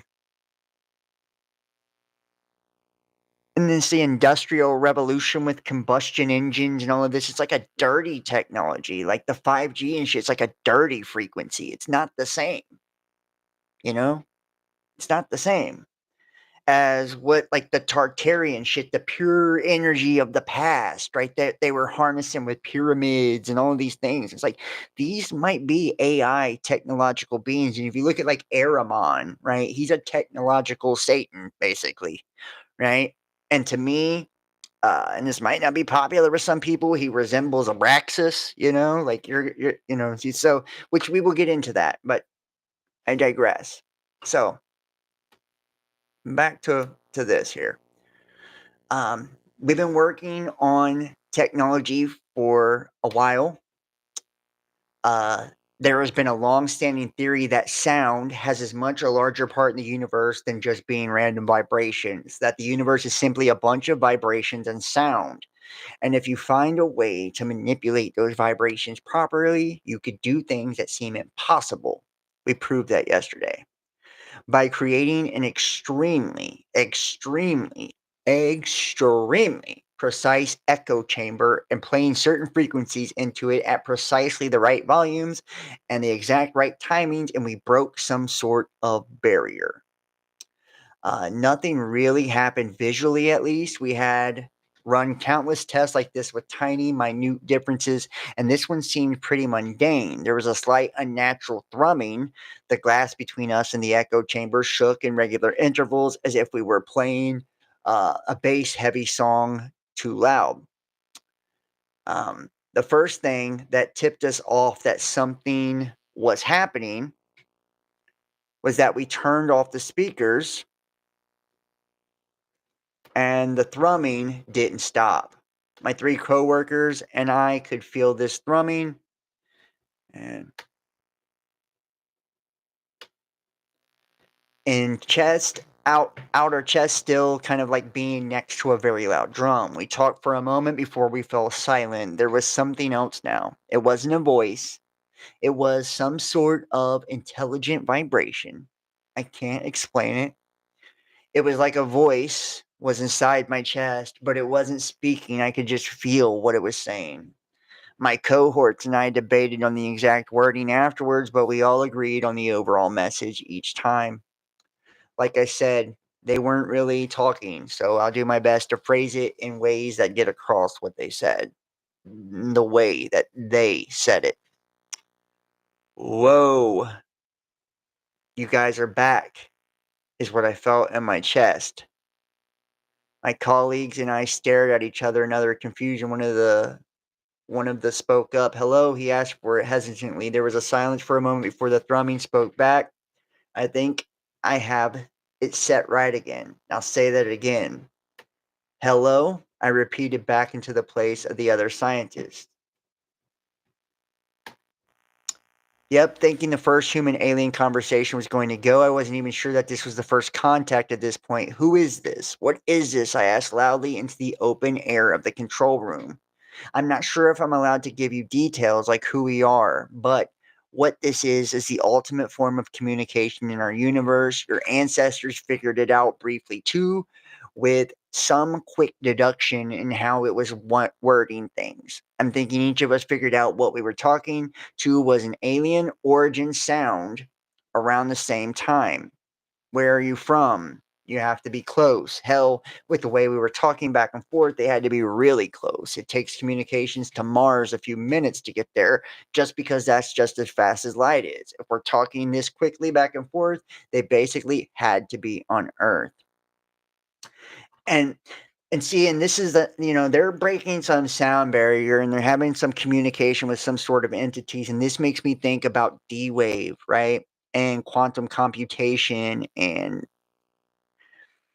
how D-Wave it's sentient. It's got a heartbeat, like something from another realm, I believe, is inhabiting these quantum computers and, using these colliders and all of this for energy. And I believe they've brought hell right onto Earth in essence, right? Like they've essentially synthesize what was natural, right? Like we went to a digital fucking reality. It is a simulation now because of that shift. We shifted universes or shifted into the multiverse somehow. And that's why the Mandela effect, where things are slightly different because we're not living in the same universe, the same reality. That's why the sky feels different. That's why they're coating us with nanoparticulates in the sky with the chemtrails. That's why they're doing all the things with the food. We are being culled, in my opinion. We're shifting into this transhumanist technocracy agenda. It's anti-human.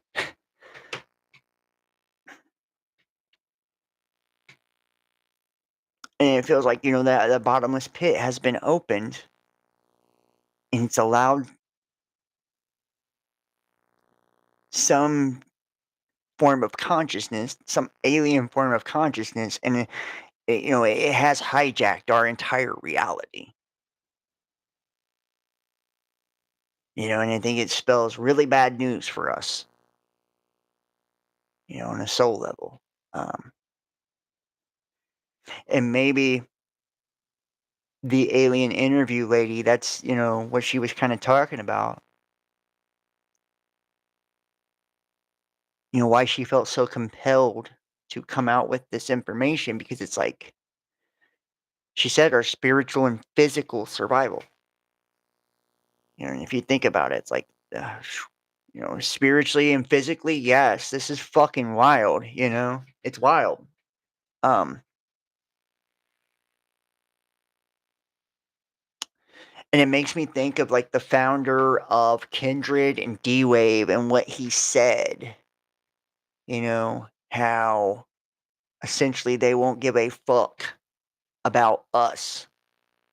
That these are like the Lovecraftian old ones, right?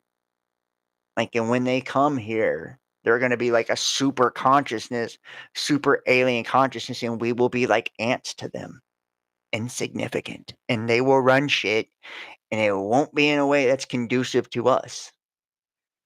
And they won't give a fuck what we think or feel about it.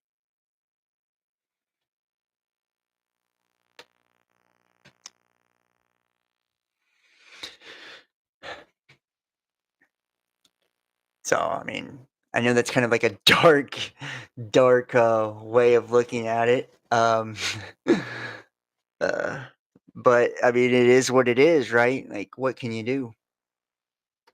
What can you do? Now we're going to go to the second part of the interview here.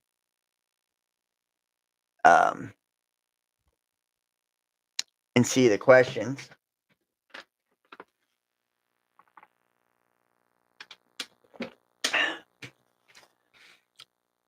But I want you to kind of keep this shit in mind, And then we will look at the EBO Reddit doc leak after this, right?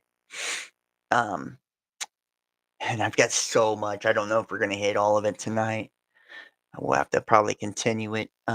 So in the next interview, I was told, and make sure you guys are hitting the thumbs up. I do not know why this episode has not went out there. I don't know why people didn't get notified or whatever, but so help me out by giving a thumbs up and sharing this.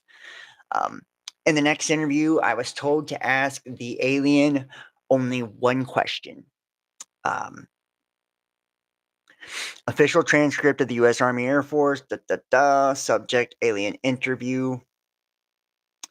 And this reminds me too, maybe we should play that real quick just to kind of break it up. Right here.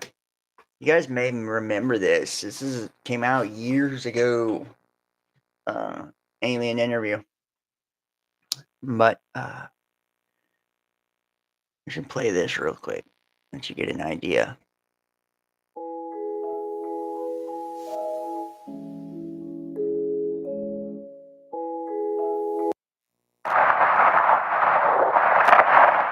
Okay, we're recording. Statement of origin. Okay, yesterday you told us you traveled, and I quote, thousands of light years to get here. Yes. Tell us the truth, or the word, or another way. It is truth. Or far off.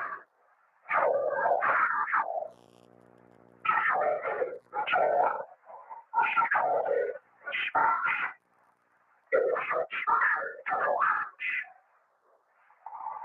So I take it aliens took over our future, right? So you're human.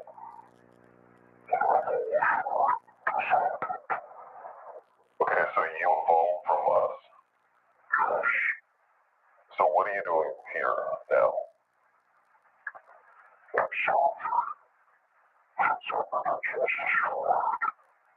How?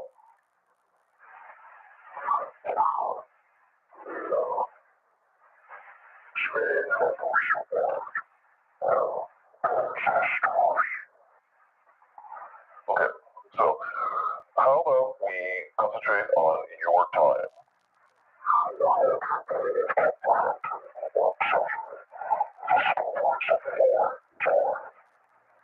Try me.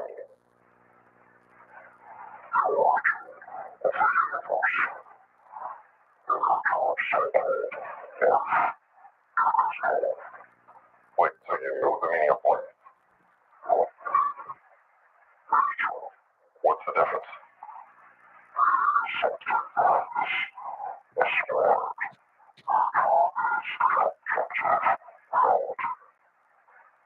So you know how the universe is created.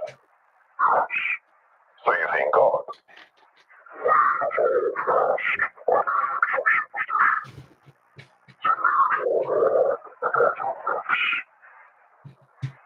Okay, illuminate us.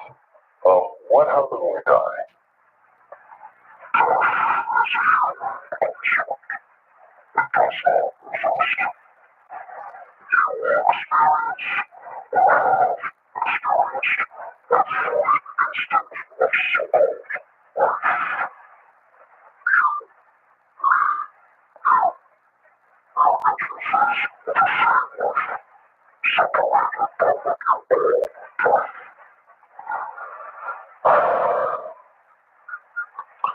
Okay, so let me get this straight. There's no death, and we all experience each other's lives, right? Okay, so how was the universe created, and why is it so perfectly made for us?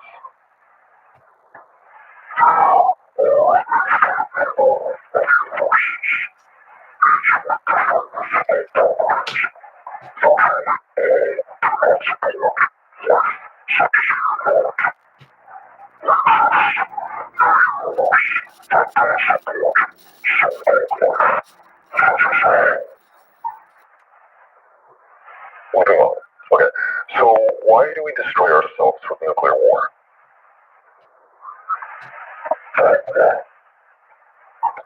Can you be more specific, please?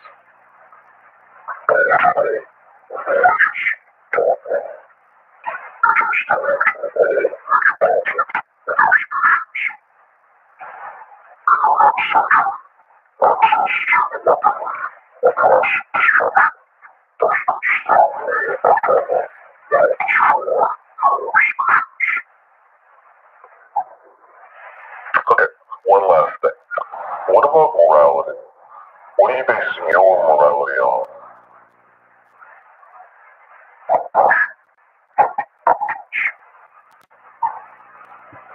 I see. Okay, that's it. Thank you. And I don't know if you guys remember that. This came out years ago. And it has a similar kind of like feel to Matilda's interview here, does it not? Right? Like, I mean, obviously that's not a real alien, and but it does have a similar feel to it. So it's like maybe interesting to say the least, though. So I just thought that'd be kind of something to mix in there.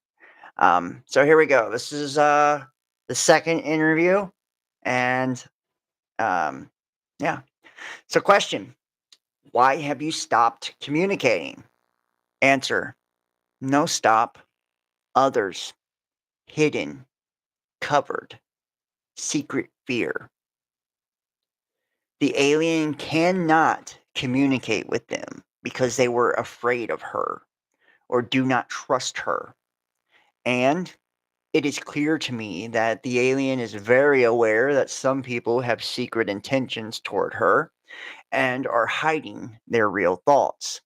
It is equally obvious to me that the alien does not have even a tiny bit of fear of us or anything else for that matter.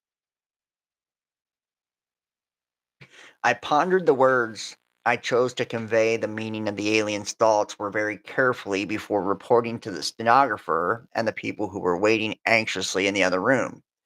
Personally, I never suffered any fear or misapprehension about the alien whatsoever.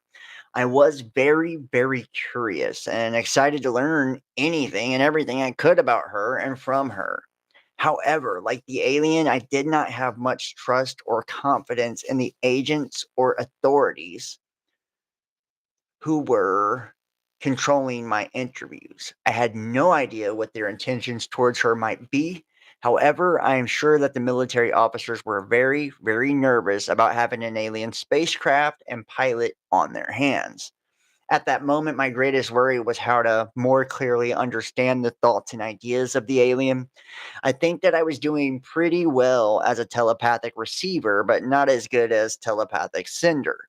I wanted desperately to figure out a better way to communicate with the alien in a way that would enable the growing legion of government officials to understand her more directly without having to rely on my interpretation of her thoughts. I did not feel very well qualified to act as an interpreter, yet I was the only person with whom the alien would communicate. So it was up to me to get the job done.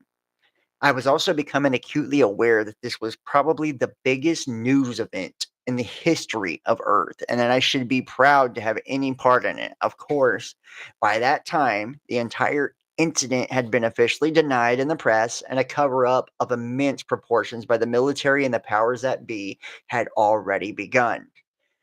However, I was beginning to feel the pressure of the responsibility for being the first person on Earth, as far as I knew, to communicate with an extraterrestrial life form.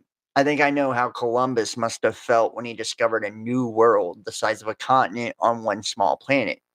But I was about to discover an entirely new, unexplored universe. While I waited for my next instructions from my superiors, I went to my quarters under escort of several heavily armed MPs.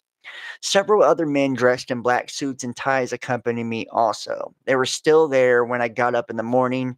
After breakfast, which was brought to me in my own quarters, they escorted me back to the office at the base that was used for the interview.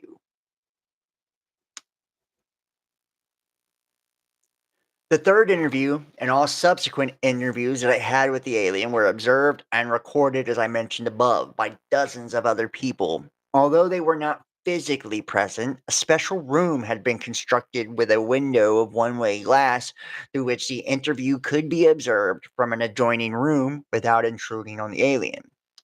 The alien had been moved into the newly constructed room and was seated in an ordinary, overstuffed living room chair covered with a flowery fabric. I'm sure that someone had been sent into town to buy a chair from the nearest available furniture store. The alien's body was about the same size as a very thin 5-year-old child, so she was dwarfed by the chair. Since her body was not biological, it didn't need any food, air, or heat, and apparently she didn't sleep either. There were no eyelids or eyebrows above her eyes, so the eyes didn't close. I don't think anyone could tell whether she was sleeping or awake as long as she was sitting upright in the chair. Unless she moved her body or gestured with her hand, it would be hard to tell whether she was even alive or not, unless you could perceive her thoughts. Eventually, I learned that the alien was not identified by her body, but by her personality, so to speak. She was known by her fellow aliens as Errol. This is the closest word I can use to describe the name using the English alphabet. I sensed that she preferred the feminine gender. I think we shared a natural female empathy and nurturing attitude towards life and each other. I am sure she did not feel comfortable with the combative, aggressive, domineering attitude of the male officers and agents, each of whom was more concerned with their own personal self importance and power than with discovering the secrets of the universe, which is fucking crazy. And I would absolutely believe that. I have this image in my head. I don't know what you guys are, where you're at with this, but I have this fucking image in my head of these fuckheads um, in suits and ties and shit, right? Like wanting to be the one, you know what I mean? To like crack the shit, and it's like the aliens just ain't fucking with them. She don't care, We're of no consequence or importance. She knows they run the world. They own us. She said it's the property of the domain. Earth is, and we are, right? That they're not going to come meet with our leaders. None of this, right? Like they're the greatest, the highest. We've heard all of this, right? So she don't give two shits about us. But they had this idea that they were going to communicate with ETs, and at the same you know, at the same token, I bet there was like a fear there too, as well. And she said there was, right? Because they understood the gravity of this, probably like, yo, we're not in control. They probably figured out like exactly what I was just talking to you about. Like, we're being farmed. This is a fucking terrarium, and, hence the secrecy. I can truly understand why they would cover this up, why they would not give disclosure. I do not believe people are capable still of accepting the gravity of this reality that I'm painting for you today. I don't. I don't believe people it would be pandemonium. Nobody would go to work. There'd be wars. I mean, you want to see chaos, the end of the world, that's what you would see. And I guarantee it. Collapse everywhere, starvation, lawlessness, anarchy, and people offing themselves left and right, just doing no meaning or purpose to their lives whatsoever. There'd be mobs in the street, thinking they were going to fight off the aliens and all kinds of shit. And if this fake alien invasion or whatever,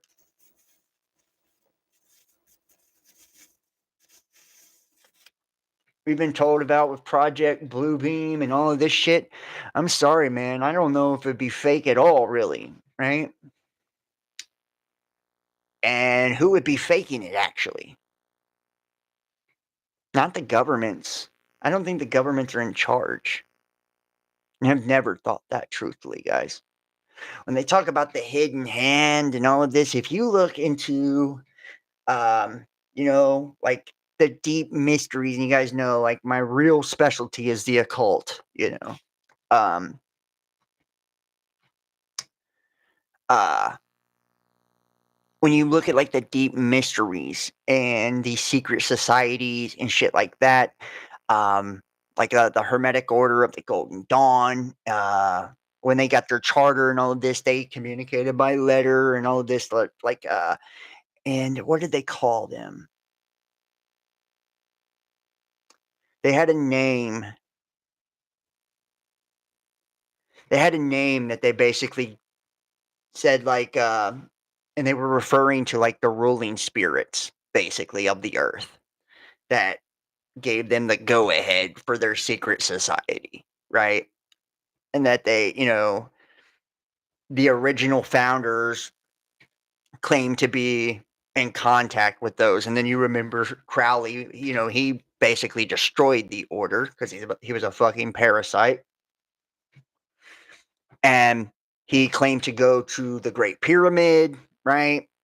And communicate with Iowas. And then you guys remember Lamb, right? The Amalantra working, which is the giant gray, gray, big headed motherfucker, right? Gray being.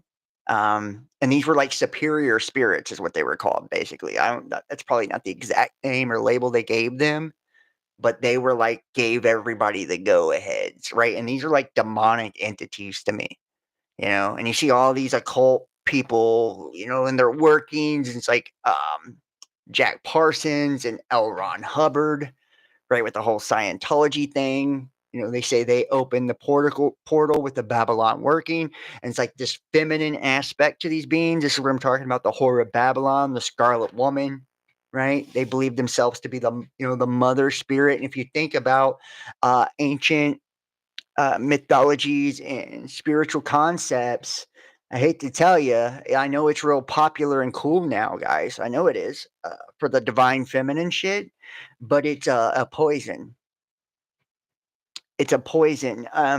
the Egyptians and Ra and all of that, like they considered, which, you know, Ra on the periodic table is radium and all of this shit. So it's like, I really do believe these were energetic fucking technological entities, AI of some sort. Advanced AI beings like fucking Transformers and Decepticons. Literally. No.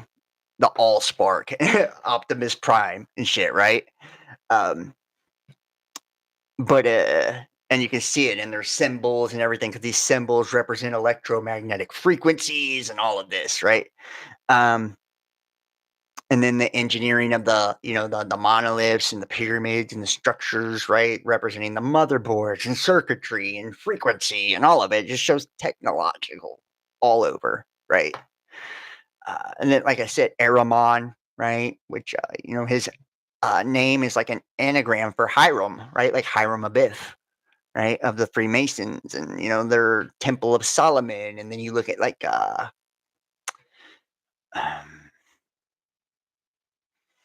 look at the Kabbalah tree, you know, the Hermetic Kabbalah, all of it, right? It's like all built on this. It's spiritual technology, basically. You know, and you think about that alien in the interview, and he's talking about we think so. It, you know, our thoughts creating this reality, right? The universal mind, the all is mind. You know, and it's like these government, like you can think of like the arrogance of them, you know, thinking they're getting some sort of fucking breakthroughs and technologies and weaponry, and it's like they literally sold the soul of humanity for it.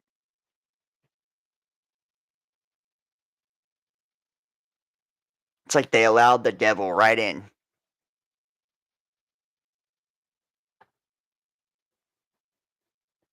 Like, sure, go ahead and abduct our people and, you know, do what you want. It's like not like they could stop them anyways. We'll take the technology, and it's like then out of our own free will, we enslaved ourselves. And they gave all of them, through the occult knowledge and esoterics, the wisdom, which is not wisdom, it's just knowledge, serpent knowledge, which is nothing like wisdom. Um,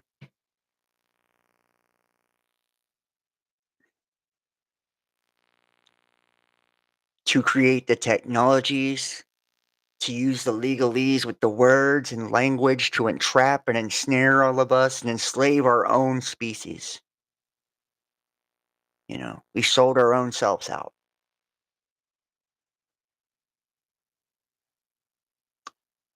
And then they breed themselves to be able to, with this reptilian bloodlines, right? These families, right? Have bred themselves to be genetic slaves of this parasitic entities, right? Because the parasites, and this is the way I understand it, anybody that's ever, and I'll tell you what, some of the most powerful occult rituals and knowledge I've dealt with that's opened up some gnarly shit in my life. And I don't really talk about this. Is the uh, Anunnaki shit, Sumerian text.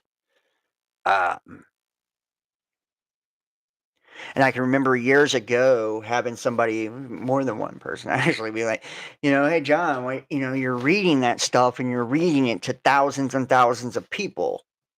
You know, you don't think that's going to have some sort of effect. And I thought, no, I'm just reading, you know, texts, books, right? And you guys know I've read every spiritual book under the sun. Um,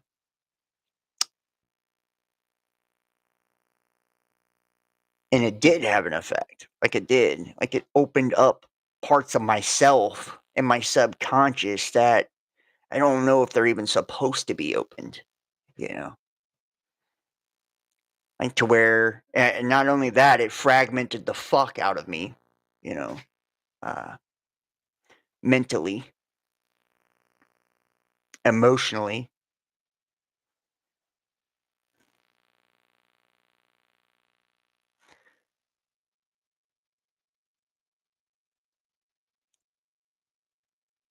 And yes, it has, you know, it has the ability to access psychic gifts and stuff like that, but when you open yourself up in such a way, what it allows is for entities to come in, right? And you're in communion with these spirits, whether you know it or not. And these words and these chants and these all of these things that are within these books and text, so like the Necronomicon and like I said, the Sumerian text, all of it, especially the Sumerian shit.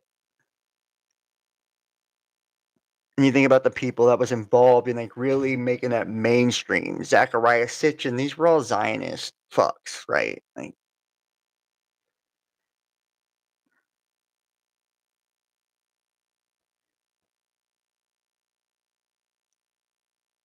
and the gods, their god, their particular god is Satan, that embodiment, that destroyer being.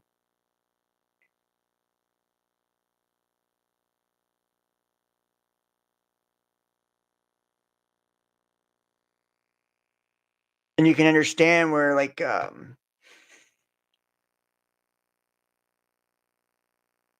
they were given the knowledge and they perpetrated it and they, and until this very day it continues. And it works through our greed, our arrogance, because like and you think about these government officials just being like oblivious to what the real, true, full gravity and ramifications of the things that they were participating in, truly was. And these parasitic entities, what they will do if you aren't genetically able to withstand them, they will devour you. They'll drive you crazy. That's why most people that get involved in deep occult go insane, because the parasite on the mind, they don't have the genetics to handle it, right? They're slave genetics. They don't have the DNA to take it. They weren't bred for it. You have to be bred specifically to be able to handle it, that entity or entities. And it drives people insane.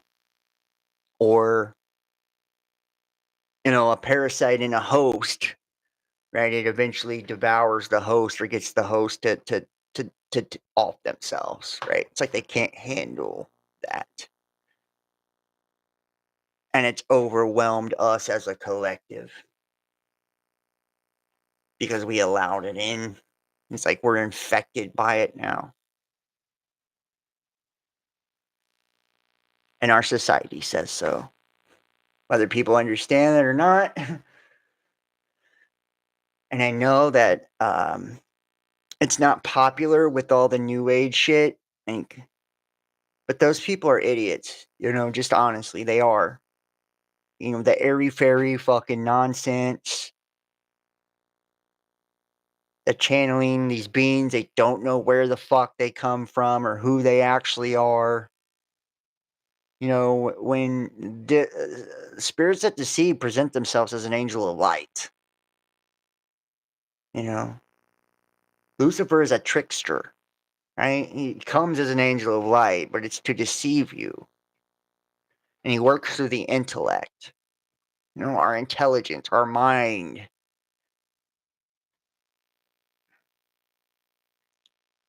When I entered the room, she was very pleased to see me.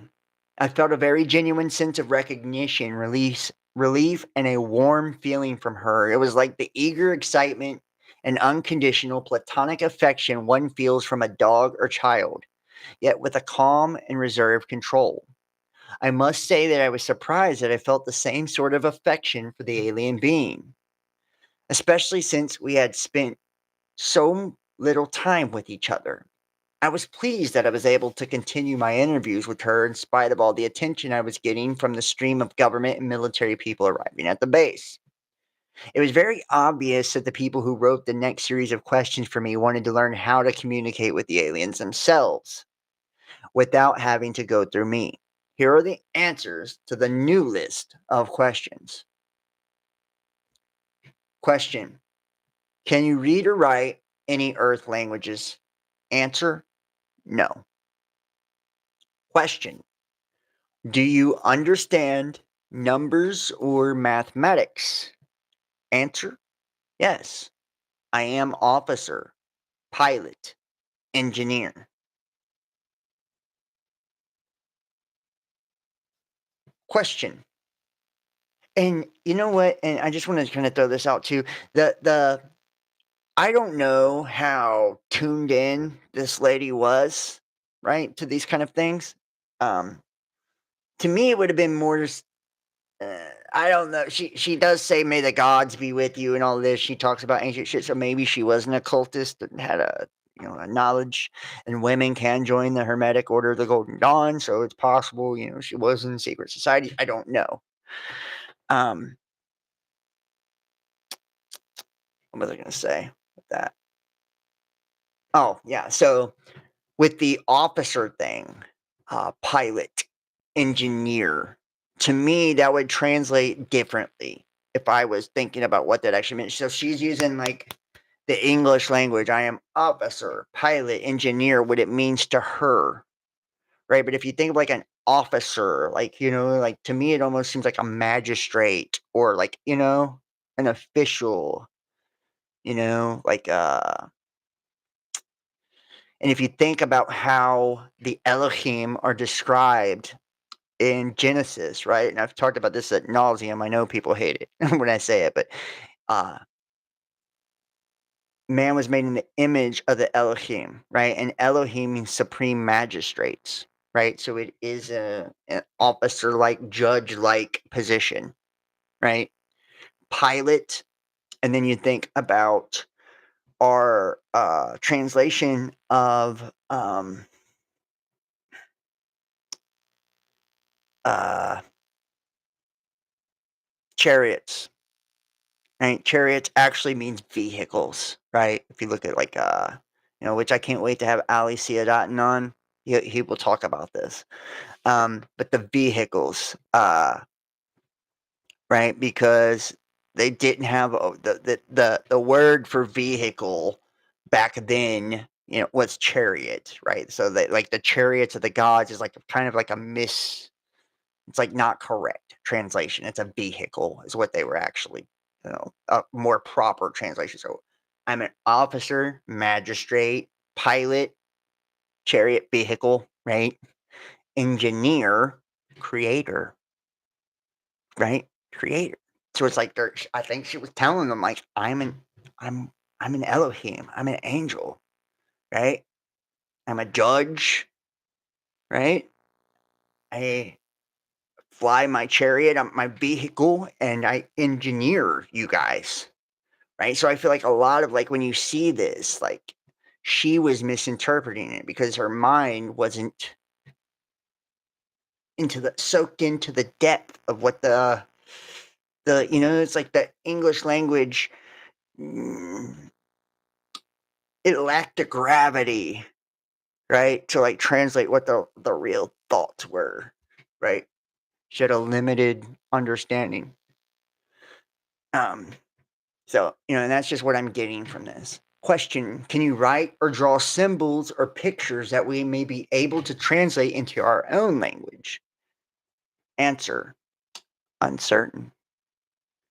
Question, are there any other signs or means of communication you can use to help us understand your thoughts more clearly? Answer, no. Now, I was very sure that this was not true, so this means the being's lying to her ass at this point. But I understood clearly that Errol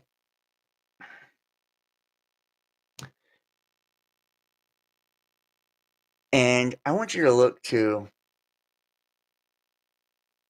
Does anybody notice anything about Errol? The name Errol? Does anybody notice anything? I wonder if you guys are picking up on this. Does anybody notice anything about the name Errol? Does anybody notice anything about the name Errol? Are we picking up on what I'm putting down here? I have a very lively chat tonight. I'll go ahead and tell you. Errol is an anagram for liar.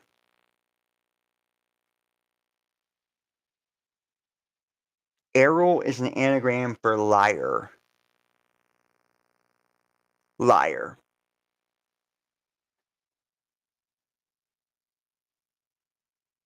Liar, liar. Hurricane tube, got it? Liar. How about that?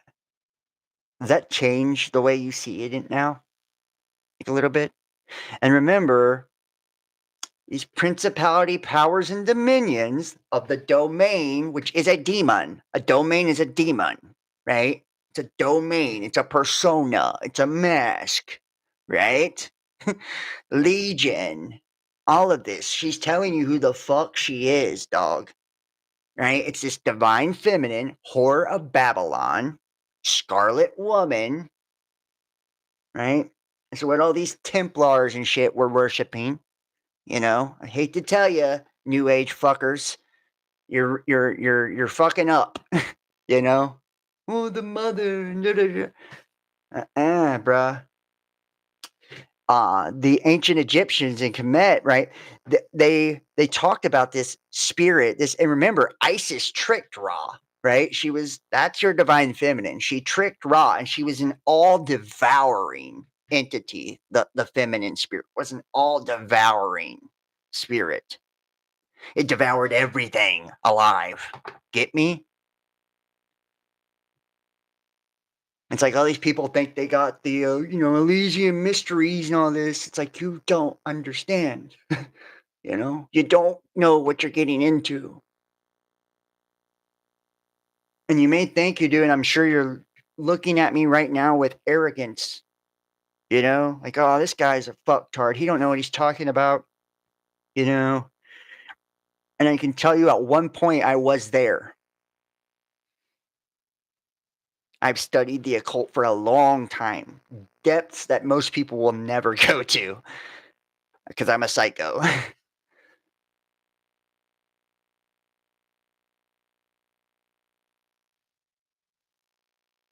And these are the depths of Satan, right? Like, and I mean that. Hasatan. These are the depths of darkness.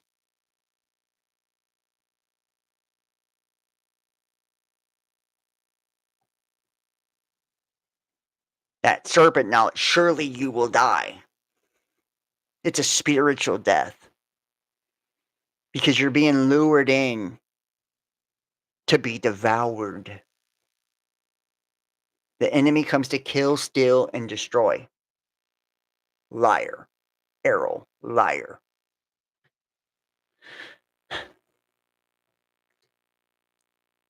And this is why I'm not very popular with the alien community, because I've always felt like it was a deception, and not that it's not real deception. I believe a lot of it is horse shit, right? Like these people, sorry, I just do. Cosmic agency and all that, it's garbage. Fucking garbage. These are charlatans and all that spiritism shit. It's, spiritism, it's garbage. Communicating with the dead, right? Let the dead bury the dead, right? These are disembodied, degenerate, distorted energies. These are the Nephilim. These are the fallen, whether you think so or not. They are. They're, and not in like the religious sense. It's got way more gravity and power than religion is ever given it credit for. It's real as fuck. And it's an underlying tone to the entire reality we live in. This is the demiurge, that the Gnostics spoke of.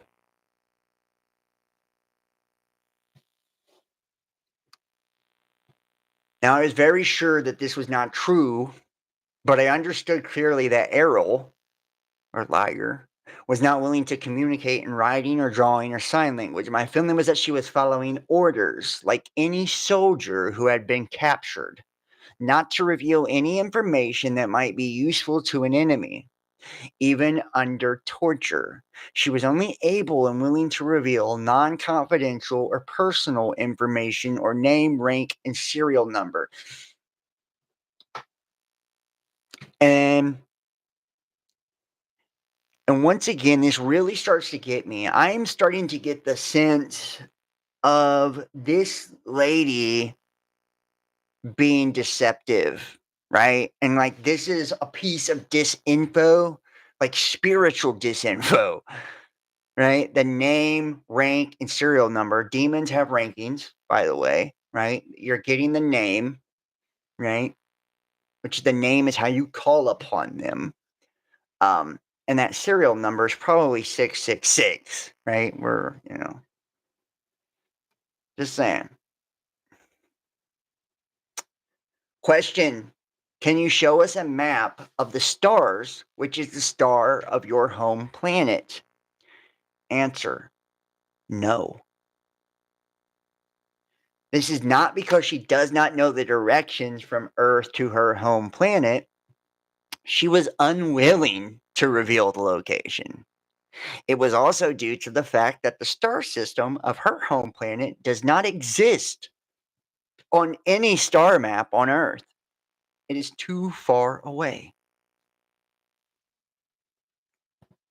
Question: how long will it take your people to locate you here? Answer: unknown.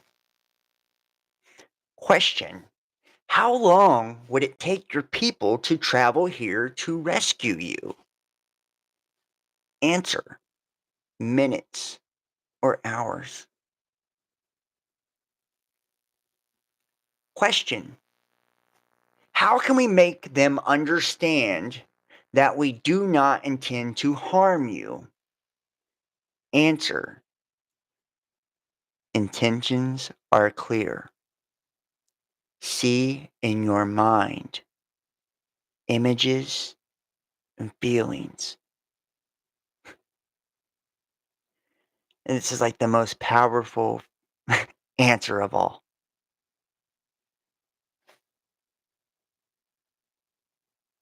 It almost starts to feel like a narration to the reader. I get this a lot with occult texts and a lot of things.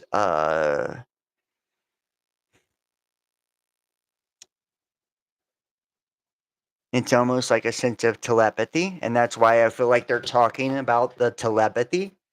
All of us, you have to exercise it. It's like a muscle. Have the ability for telepathic communication. And the way we do it is very different than what you may think. It's not always just the throwing of thoughts back and forth between our minds. It's the communication through the subconscious. This is how many occult texts communicate and unlock the parts of you that I was referring to earlier. This is how many magicians and occultists and warlocks and witches will bust your ass with words. It will sound simple and harmless to the unsuspecting mind, the one with blinders on. But with those with the eyes to see and ears to hear the underlying message, the subconscious message through the words and the phrases, if you understand what I'm saying. Not all will. Very few will, actually. Most will think it's crazy nonsense and gibberish, but it's only because they don't have the eyes to see and ears to hear. So many people think they do, but they have no clue the depths that we're capable of communicating with. And the disclosure is in the words if your mind is open to perceive and unlock it, right? How can we make them understand that we do not intend to harm you? Intentions are clear. see in your mind images, feelings, saying you can see the intentions right here. If you are not a biological entity, why do you refer to yourself as feminine? Answer: I am a creator, mother, source.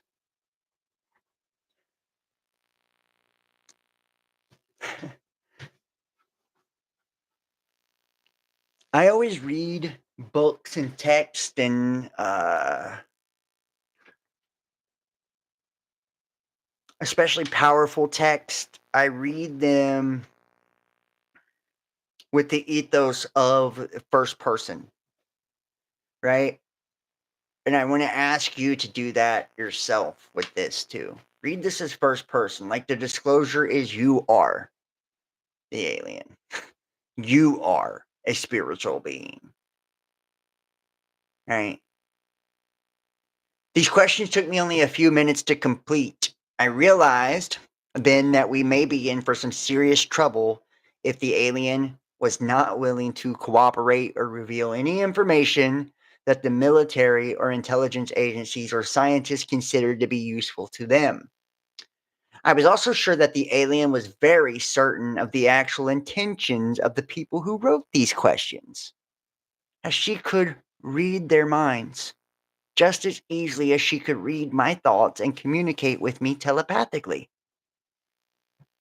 Now, because of these intentions, she was unwilling and unable to cooperate with any of them in any way, under any circumstances. I am equally sure that since she was not a biological life form, there was no kind of torture or coercion that would change her mind. After I explained what were the reasons for the no answer to the intelligence agents, there was a great deal of upset and turmoil. A very heated discussion took place between some of the intelligence officers, military officials, psychologists, and language interpreters. This lasted for several hours. It was finally decided that I should be allowed to continue to interview the alien, provided I could get a satisfactory answer from her to the following question.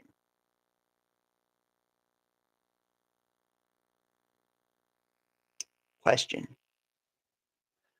what assurance or proof do you require from us that will make you feel safe enough to answer our questions? Answer: only she speaks. Only she hears. Only she questions. No others. Must learn. Know. Understand. Only she speaks. Only she hears. Only she questions. No others. Must learn. Know. Understand. When I returned from the interview room to report the alien response to this question, I received a grim and skeptical reception from the assembled intelligence agents and military personnel. They could not understand what the alien meant by this. I admitted that I couldn't really understand what she meant either, but I was doing the best I could to articulate her telepathic intentions. I told the officials that perhaps the communication problem had to do with my inability to understand the telepathic language of the alien clearly enough to be satisfactory. I was so discouraged at that point I almost felt like giving up. And now there was even more arguments than before. I was sure I was going to be removed from my position in spite of the fact that the alien refused to communicate with anyone else, or that no one else had been found who could communicate with her. Fortunately, a very clever fellow named John Newble, who was a Japanese language specialist from the Navy, had an explanation and a solution to the problem.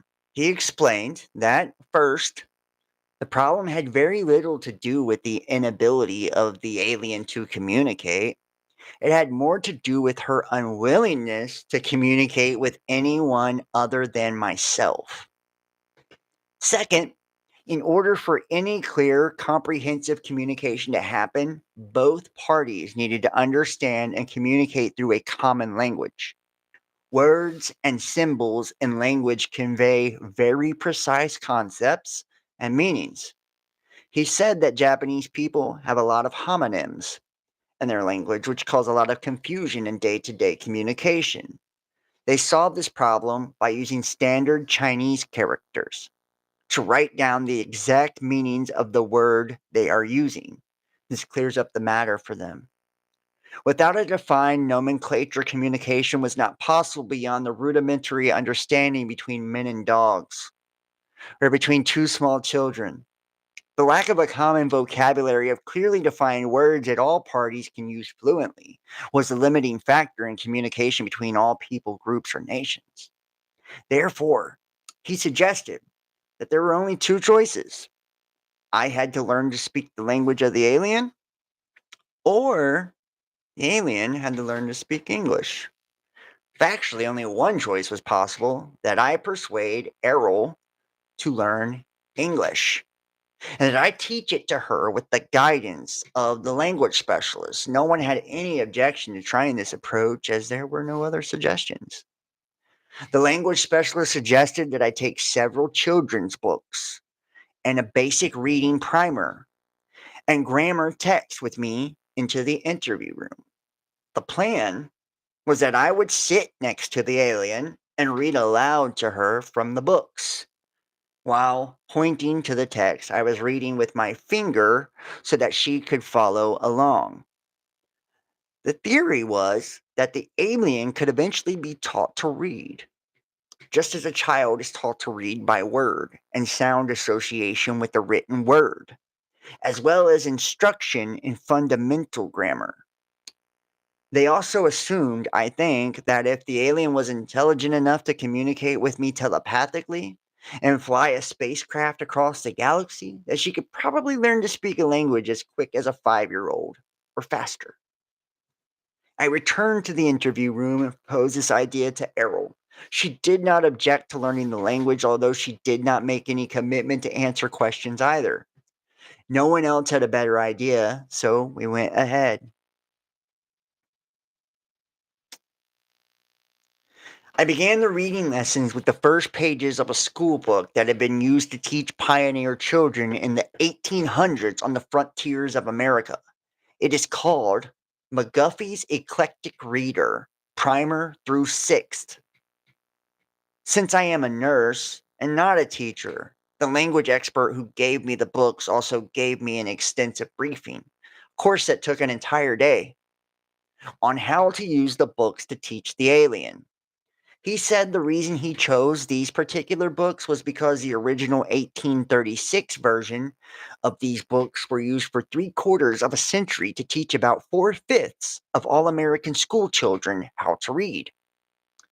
No other books ever had so much influence over American children for so long. McGuffey's educational course begins the primer by presenting the letters of the alphabet to be memorized in sequence.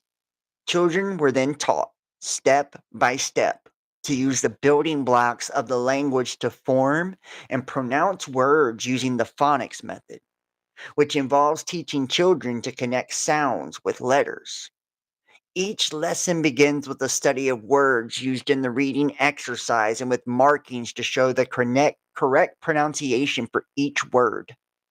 I discovered that the stories in the first and second readers picture children and their relationship with family members, teachers, friends, and animals. The third, fourth, fifth, and sixth readers expanded on those ideas. One of the stories I remember was The Widow and the Merchant. It's kind of a morality tale about a merchant who befriends a widow in need. Later, when the widow proves herself to be honest, the merchant gives her a nice gift. The books do not necessarily teach you to believe that charity is expected only of wealthy people, though. We all know that generosity is a virtue that should be practiced by everyone. All of the stories were very wholesome and they gave very good explanations to illustrate virtues like honesty, charity, thrift, hard work, courage, patriotism, reverence for God, and respect for parents. Personally, I would recommend this book to anyone. I also discovered that the vocabulary used in the book was very advanced compared to the relatively limited number of words people use commonly in our modern age. I think we have lost a lot of our own language since our founding fathers wrote the Declaration of Independence over 200 years ago. As instructed, I sat next to Errol in the interview room, and also think about it, Errol, right? And just kind of like going more with the words here. Errol, the prince of the power of the air, right? And L, right? God, right? Errol, right? Just saying. Alien in real life, right? There's a lot of acronyms for it, like I said. So, alien in real life. In the interview room, reading aloud to form and liar also. Reading aloud to her from each successive book in the series of McGuffrey's Readers. Each of the books had excellent, simple illustrations of the stories and subjects being taught. Although they are very outdated by today's standards, nonetheless, Errol seemed to understand and absorb every letter, sound, syllable, and meaning as we progressed. We continued this process for 14 hours a day for 3 consecutive days without interruption, except for a few meals and rest breaks on my part. Errol did not take breaks for anything. She did not sleep. Instead, she remained sitting in the overstuffed chair in the interview room, reviewing the lessons we had already covered. When I returned each morning to begin where we'd left off, she had already memorized the previous lessons and as well as into the next pages. This pattern continued to accelerate until it became pointless for me to continue reading to her. Although Errol did not have a mouth to speak with, she was now able to think at me in English. At the end of these lessons, Errol was able to read and study by herself. I showed her how to use a dictionary to look up new words she encountered. Errol consulted the dictionary continually after that.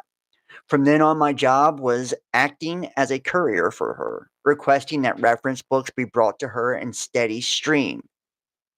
Next, Mr. Newble brought in a set of the Encyclopedia Britannica. Errol especially enjoyed this because it had a lot of pictures. After that, she requested many more picture books and reference books with photographs and drawings because it was much easier to understand the meaning if she could see a picture of the thing she was studying.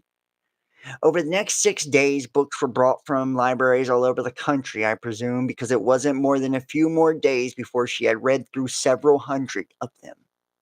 She studied every subject I could imagine and many other very technical things I never wanted to know anything about, like astronomy, metallurgy, engineering, mathematics, various technical manuals, and so forth. Later, she began to read fiction books, novels, poetry, the classics of literature. Errol had asked to read a great many books on subjects in the humanities, especially history. I think she must have read at least 50 books about human history and archaeology. Of course, I made sure that she received a copy of the Holy Bible, also which she read from cover to cover without comment or questions.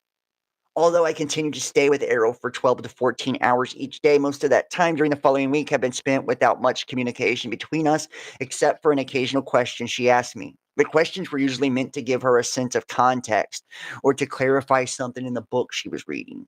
Oddly, Errol told me that her favorite books are Alice's Adventures in Wonderland,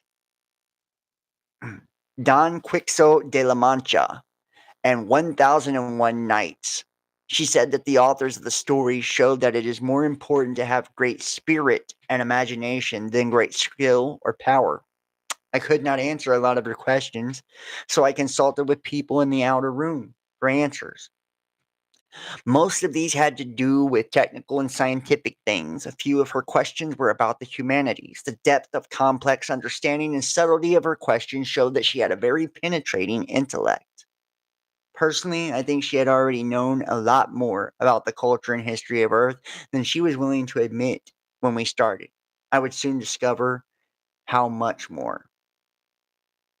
Now, we are going to move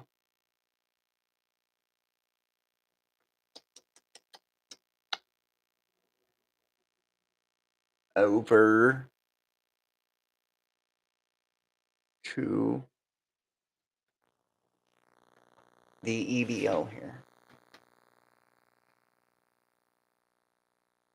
Here it goes. And this one is fucking wild right here too, so.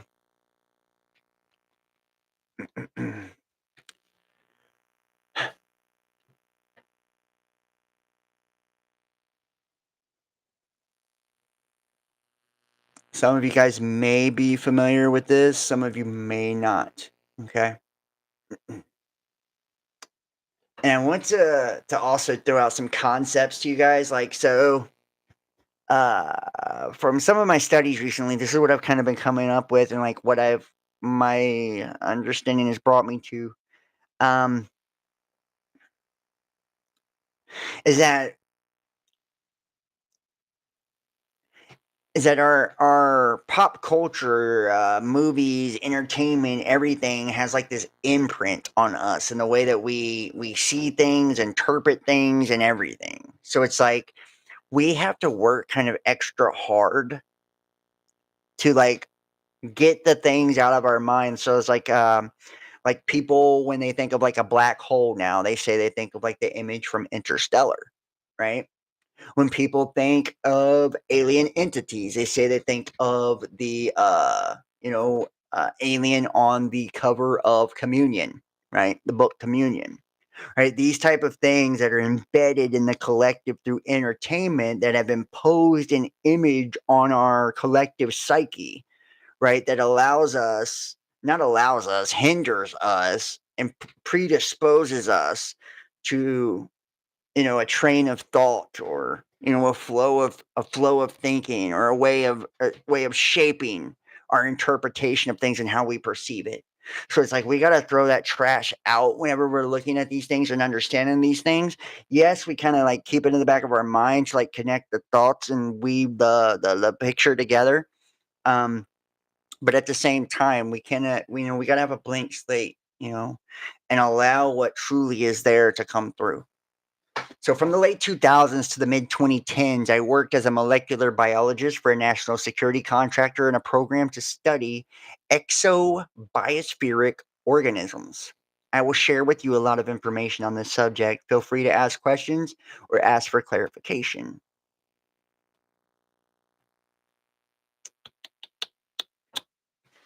The aim of the program was to elucidate the genome and proteome basis of these organisms. Now, although the study of OBCs has been going on for decades in other programs, a new high throughput DNA sequencing technology of the late 90s unblocked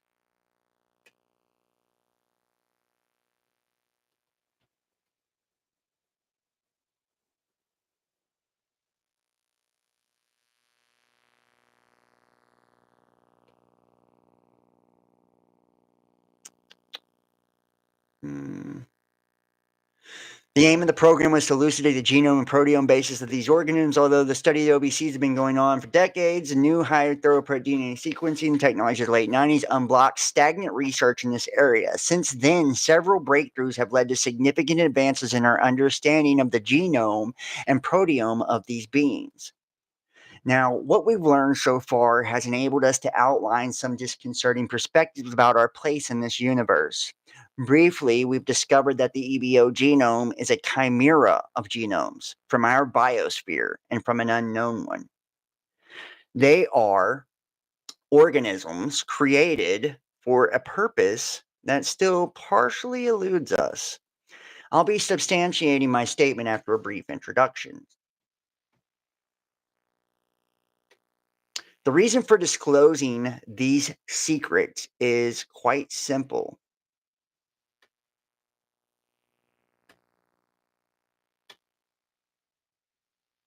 I believe that every human being has the right to know the truth and that to progress. Humanity needs to divest itself of certain institutions and organizations that will probably not survive these revelations in the long term. I'm aware that I'll have a very little impact in this regard, but I still believe that small leaks are necessary to break the dam of misinformation on this subject. When the government will eventually reveal these secrets, there will undoubtedly be a societal upheaval. But in my opinion, the longer we wait, the worse it will be. I choose to divulge what I know anonymously out of selfishness for the well being of myself and my family. I'm aware that this diminishes the reach and credibility of my message, but it's the furthest I'm willing to go. I chose this forum because it offers a good compromise between anonymity and popularity. In order to protect my anonymity, I will be purposely vague or even contradictory about any information that could identify me, date, education, role, etc. And I'll even introduce red herrings in this respect. I want to make it clear. Before going any further, please excuse me if you find it difficult to understand what I'm explaining. Some parts of my text are very technical. It's difficult to find the right balance between vulgarization and scientific explanation. I'll continue by talking about myself. What's the point of talking about me knowing that the information will necessarily be misleading? I simply want to introduce a perspective on the type of people who work there. Normal scientists. I have a PhD in molecular biology. I didn't actively seek to be a part of this program. Rather, it was a stroke of luck that introduced me to one of the senior scientists. I met this person at a conference where I was presenting a poster on my PhD research. When I think back, I didn't believe he was impressed by what I was presenting because it was quite frankly a project that wasn't going anywhere. I think it was rather the most important aspect of a professional life, like the attitude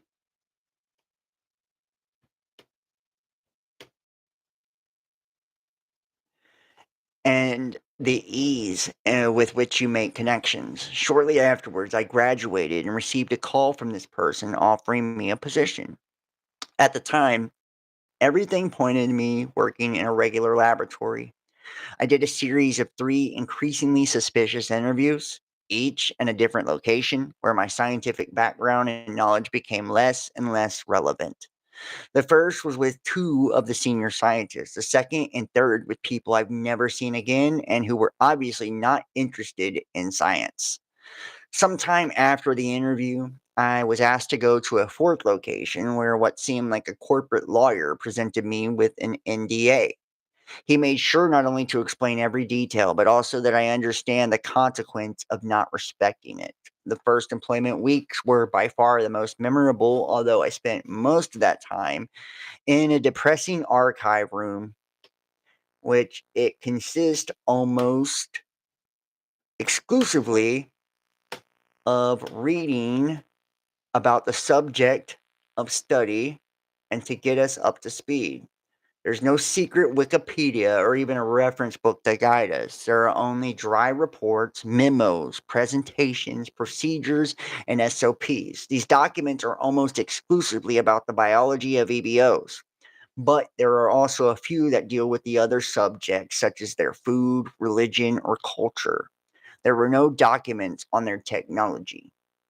As I mentioned above, the aim of the project is to gain a better understanding of the EBO genome and proteome. To achieve this, a team of around 20 scientists, 4 senior scientists, and a director was involved. The scientists, like myself, had as their main responsibility to carry out the technical work.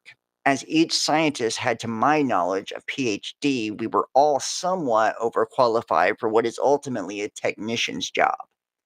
The senior scientists, who make full use of their diplomas, had the task of designing the assays and had a supervisory responsibility.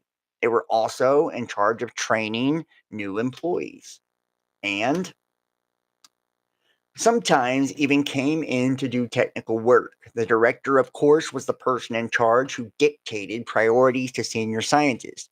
He was rarely on site and the few times he was, it was to attend meetings. Other than the scientific staff, there were security guards working for one subcontractor or another.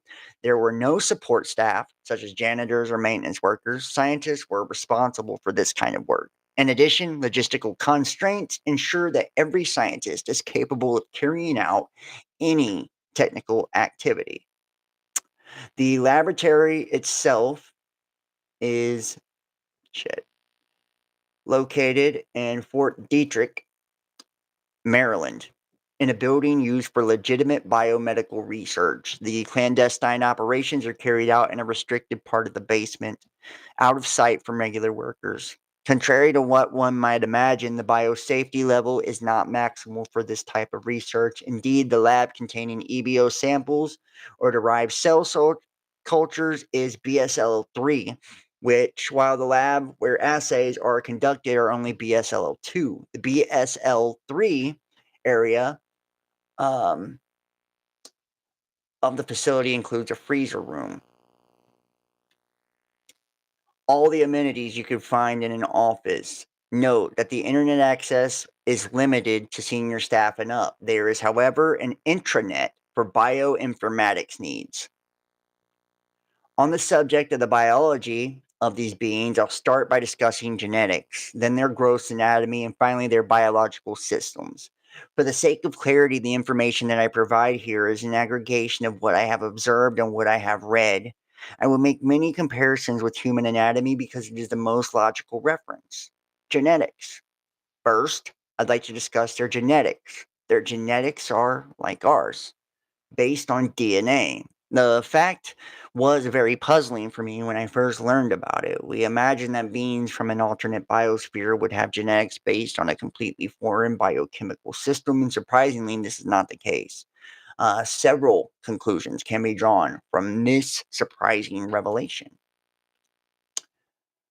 The one that immediately comes to mind is that our biosphere and theirs share a common ancestry. They're eukaryotes,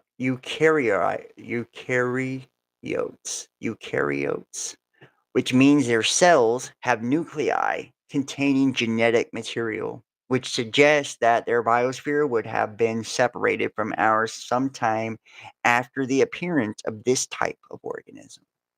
The term exobiospheric organism is actually a misnomer, but as it's a historical term, it's still used. Their genetics are not only based on the same genetic system, but they're also even compatible with their own cellular machinery. This means that you can take a human gene and insert it into an EBO cell, and that gene will be translated into protein. And this, of course, works in reverse with a human gene inserted into an EBO cell. There are important differences in post-translational modifications that will make the final protein non-functional, but I'll discuss these later. Their genome consists of 16 circular chromosomes. You're probably familiar with the concept of intergenic region or junk DNA. These are basically DNA sequences that don't code for proteins. These are evolutionary residues that transposons inactivated genes and so on. To give you an idea, in humans, intergenic regions represent approximately 99% of our genome. I'm aware that these sequences aren't completely useless. They can be used as high-stone anchors, as buffers to protect coding DNA from radiation, or even as alternative open reading frames, but that's rather peripheral. What's particularly striking about the EBO genome is that the uniformity of these intergenic regions, we see the same sequences repeated everywhere. And the distance in BP between the genes is virtually the same throughout their genome. The result is a minimalist, highly condensed genome. In fact, it's much smaller than ours.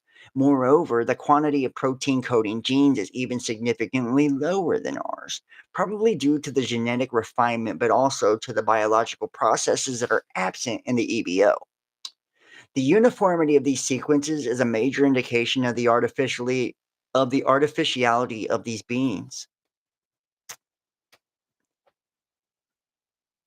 There is no complex organism on Earth that has such elegance in its sequences. There is no evolutionary pressure that can lead to this kind of characteristic other than genetic engineering.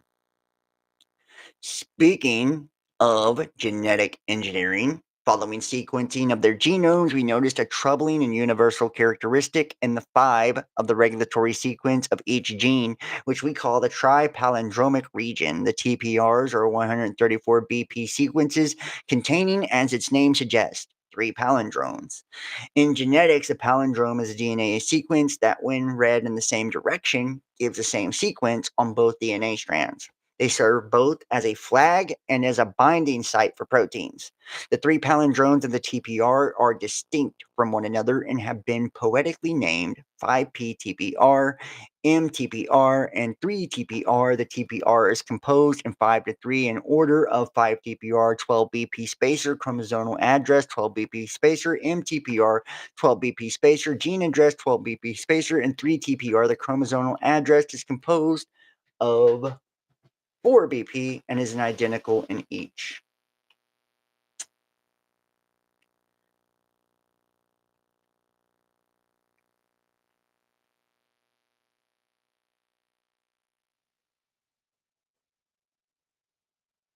Now, TPR are the same chromosome, but distinct between each of the 16 chromosomes of the genome. The gene address is 64 BP sequence that is unique for each gene in the whole genome. It is therefore understandable that the TPR serves as a unique address not only for numerically identifying a gene, but also for identifying its chromosomal location. For those with only a basic knowledge of genetics, this is completely unheard of. No living thing in our biosphere has this kind of precise address in its genome. Once again, the presence of TPR cannot be explained by evolutionary pressure, but only by genetic engineering on a genomic scale. TPR opens the door to several possibilities. One of them suggests that EBO genetics can insert or remove a gene from a cell in a way that is far more targeted and efficient than our technology allows. No proteins have been identified in the EBO genome that interacts with TPR.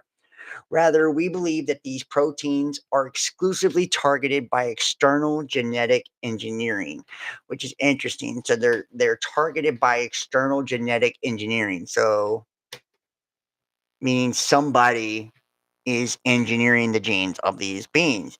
And if we think about, the alleged history or historical accounts of humanity with the Anunnaki and the Sumerian text, right? What we see is that humanity was genetically altered as well, right? And this can be shown through the telomere effect, right? Which it appears to be some type of soldering of our telomeres that is like, taking away our immortality, so to speak, and, not allowed us to live no more than 120 years, right? So go fucking figure. Targeted by external genetic engineering tools, probably used at the zygotic stage of embryonic development. The nature of these tools is unclear, but we definitely don't have anything like them. The probable absence of these proteins from the genome is a further indication of their artificiality. Given the high probability of artificiality of their genome and the apparent ease of modifying it with biomolecular tools, it is not out of the question that there could be polymorphism between individuals depending on their role and function. In other words, an individual could be genetically designed to have characteristics that give it an advantage in performing a given task, like a soldier ant and worker ants in an anthill. Note that these previous statements are speculation. To my knowledge, only one individual genome has been sequenced. I can't make a definitive statement on genetic variation between individuals. I've talked a lot about intergenic regions. Now I'll briefly discuss intragenic sequences briefly because there's not a lot less to say despite it's obvious. So, one of the things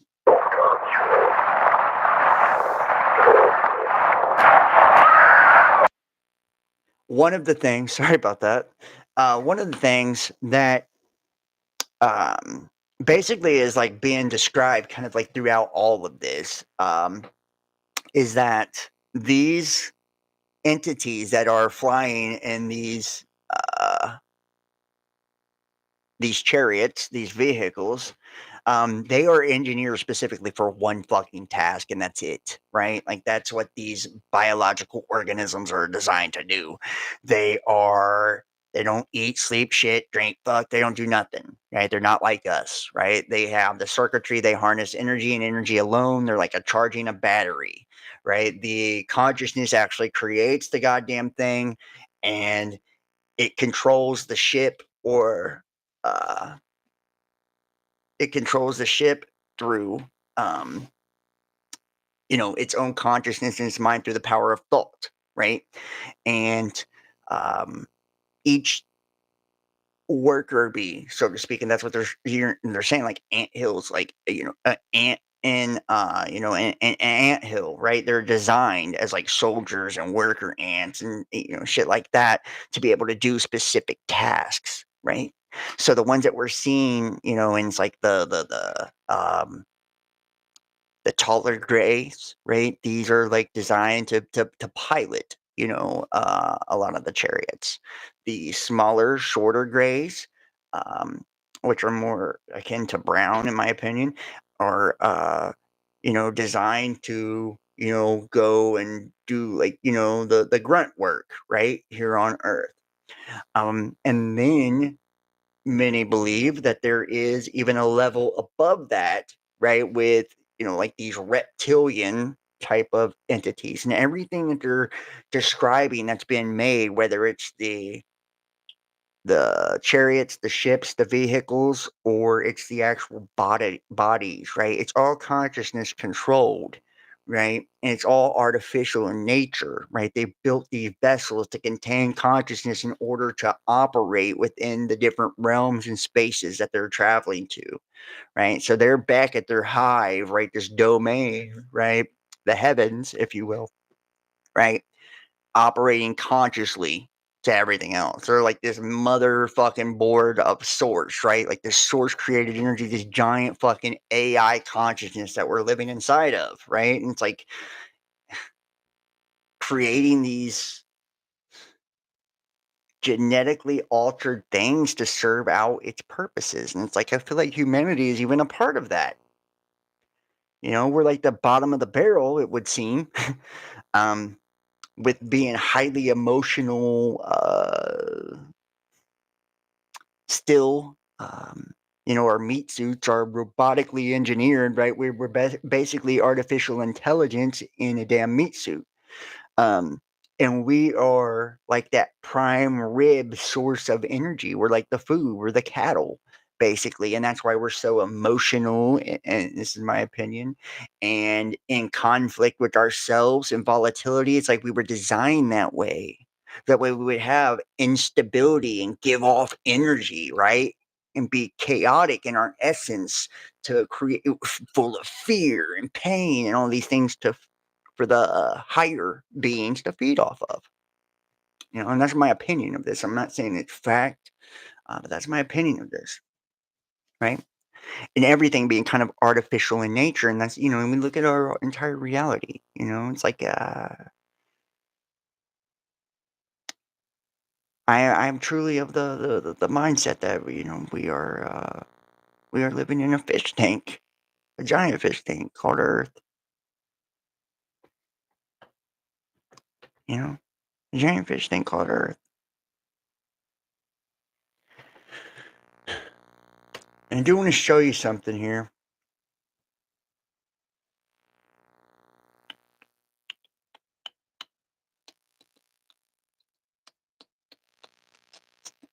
Gosh, I've got so much still.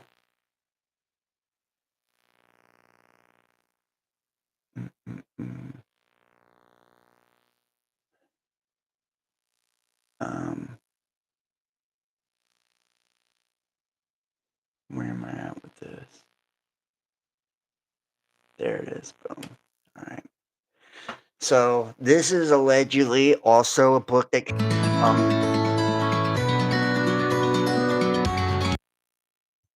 the KGB.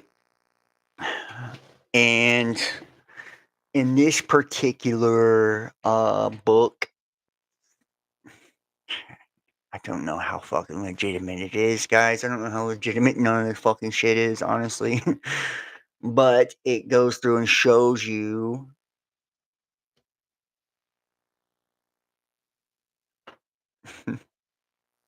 yeah. It goes through and shows you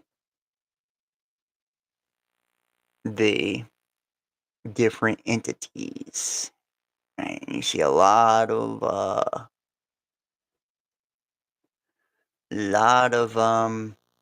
shit put together. So this is published by Dante Lucien Grimaldi de Savoy, Saint Grien Lacroix de Santori.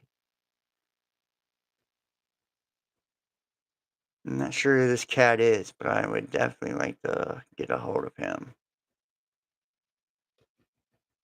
And this is the Alien Races book, and you can see, you know, this is like the same shit from, what's it called? I got the book right here, actually. Right there. The Book of Miracles, right? And you can see the UFOs fighting, right? And this is 1700 shit right here. Like I said, I think this is the last reset.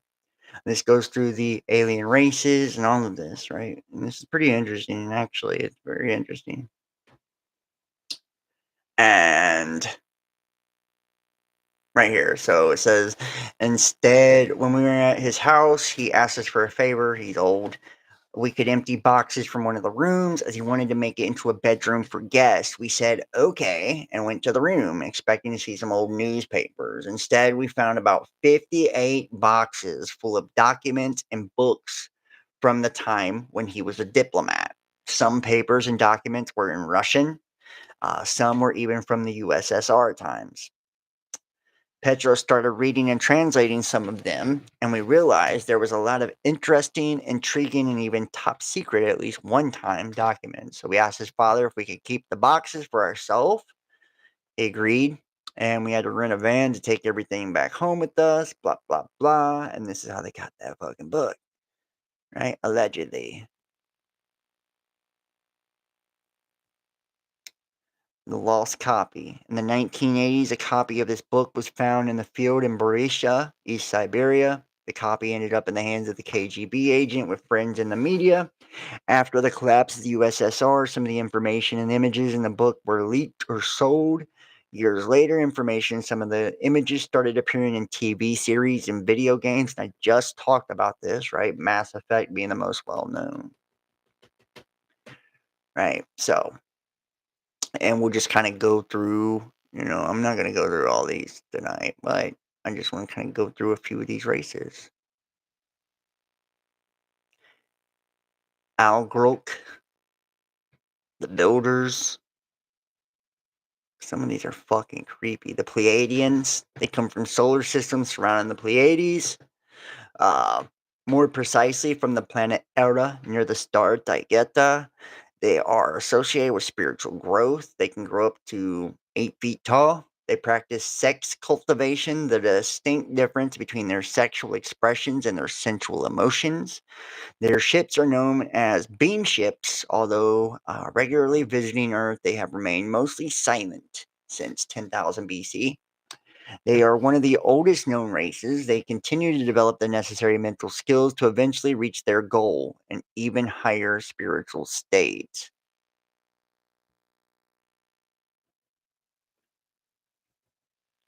We're gonna. The Mazarek, they kind of look like the Greys here. The Messengers. Probably the most enigmatic of all alien races. Not much is known about them. They visit the Earth around every 300 years, and this is just so happens to be when these fucking resets happens. I don't want to see them. They do not reveal themselves. They do not make direct contact with humans. They leave carvings, drawings, writings on rocks, as well as symbols and historical monuments. Their ships have the shape of a teardrop and are silver in color.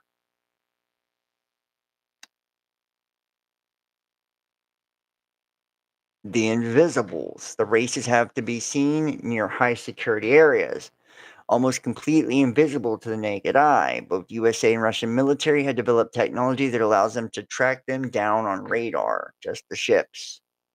They leave a sour smell. When they're near, you can see their reflection is smudged.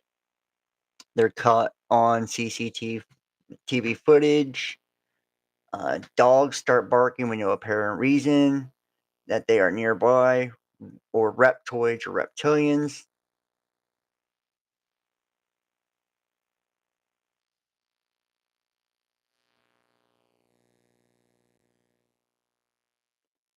That looks like the El Manuk looks like what we were looking at with the one video of the beans, the ugly motherfuckers. Um,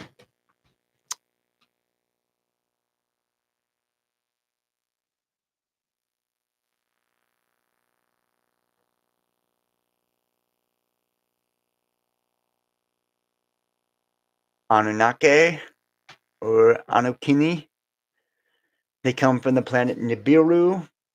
Their planet is part of the same solar system as Earth, but with a much longer orbit. It comes closer to the sun every 4,000 years, and they're not every 3,500 years is commonly accepted. They resemble humans, but are higher, 8 feet and more muscular. When they visit the Earth, they were already other races established here, some malevolent and with supernatural powers. The Anunnaki defeated them and became the most powerful race on Earth. They genetically engineered the most intelligent non alien beings on Earth, us, at the time, not much more than smart primates, which I don't believe that, in order to have a race of slaves at their disposal. At the time, Samael and Lilith were the Anunnaki king and queen. They were not aware of the presence of reptilians on Earth. They only cooperate with one other race, the Zeta Reticuli, not to be confused with the Solipsiri, or the Greys. Eventually, they left Earth, but before they left, they created a subspecies of the Zetas. The uh, species eventually became rulers of Egypt, the pharaohs, until the reptilians infiltrated them as temple priests and ended their reign and gave birth to the legends about the giants. They will return one day as promised by themselves. However, the date of their return is still a mystery. They do not know all that is happening on Earth as well as in other planets where they had influence or still have. The proximity of planet Nibiru does cause cosmic instability and weather related repercussions in planets of our solar system, but does not cause the amount of destruction that is usually accepted and believed. How far they are, it is still a mystery. And I want to state something too with the Anunnaki thing. And this is something I recently learned about the Shar, right? Many people believe it's like 3,600 years, but it could actually be 36 million years, right? So the whole Shar thing, just saying, right? And be more like a whole cosmic year or whatever, universal year, great year, what the fuck ever, right? I believe it's like something like 24,000, 24 million, some shit like that.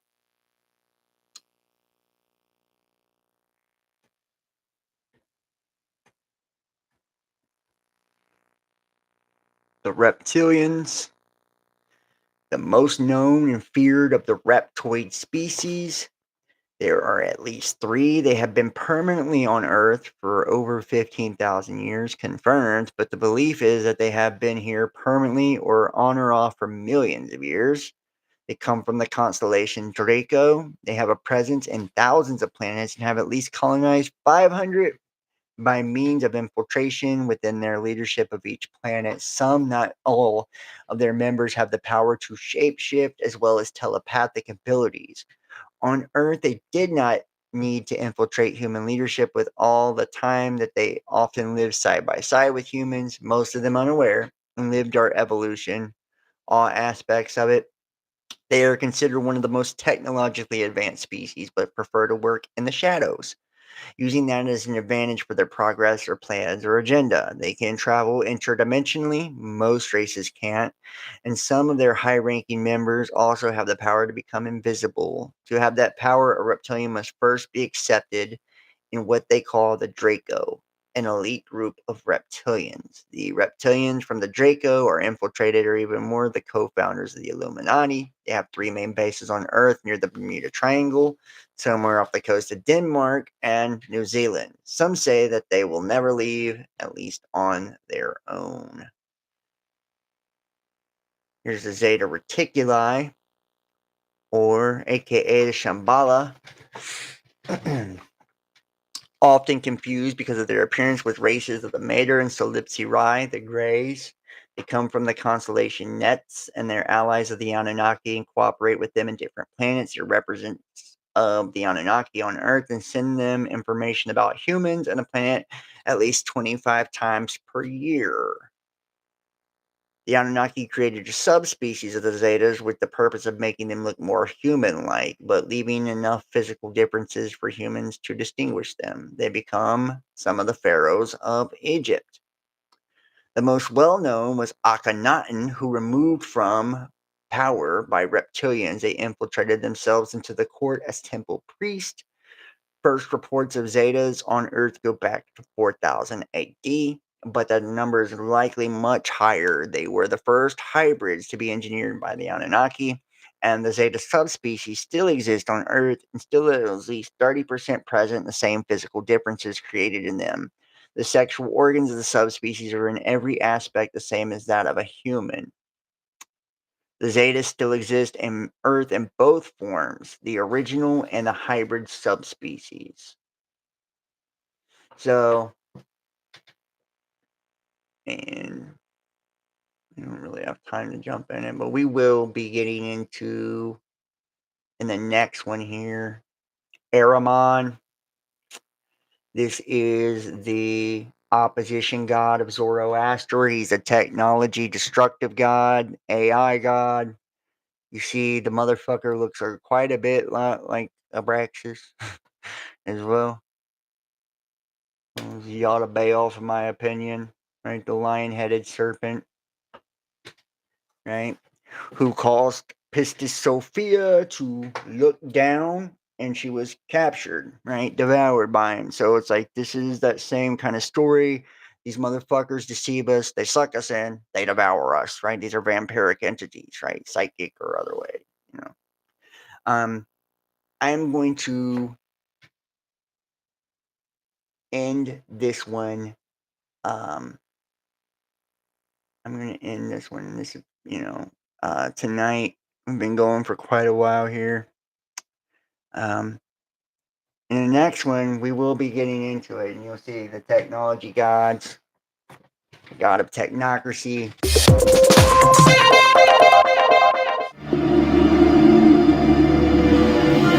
It's an internet dream, and now an internet These motherfuckers phenomenon. are no joke. American Jeff Peckman says he's No filmed an joke. alien visiting Earth. He's hoping his film will bolster his case. And we're just scraping the surface on this one. I've got so much. This is just such a wide variety and topic, and there's so much we can learn, so much we can divulge here. So I do want to thank all of you guys for joining me. If you enjoyed tonight's presentation, please give this a thumbs up, hit the like button, share this link to your social media. You can follow me on social media. That's Facebook and Instagram at Best Damn Podcast, Twitter, The Real Best Damn. If you enjoy my work and you like the lives and you want to see cool guests and all that, please donate and support to the channel. All of your gifts and donations are greatly appreciated, and that's what helps me to be able to do everything and equipment and all that cool shit. You can do that by going to paypal.me, the Best Damn Podcast, facebook.com, John Keane, Best Damn Podcast. That's the Facebook pay. and Cash App.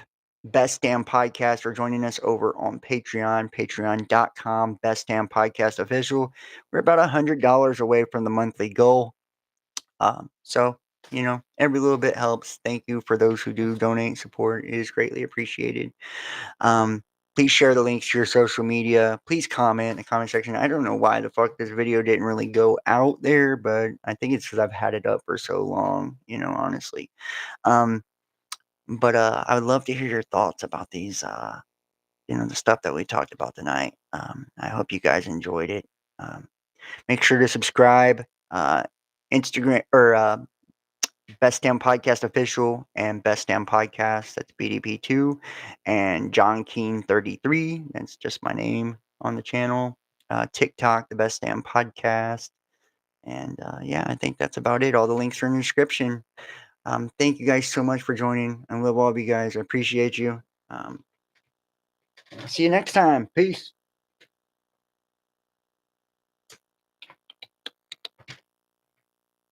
What the fuck am I doing here? All right. See y'all later.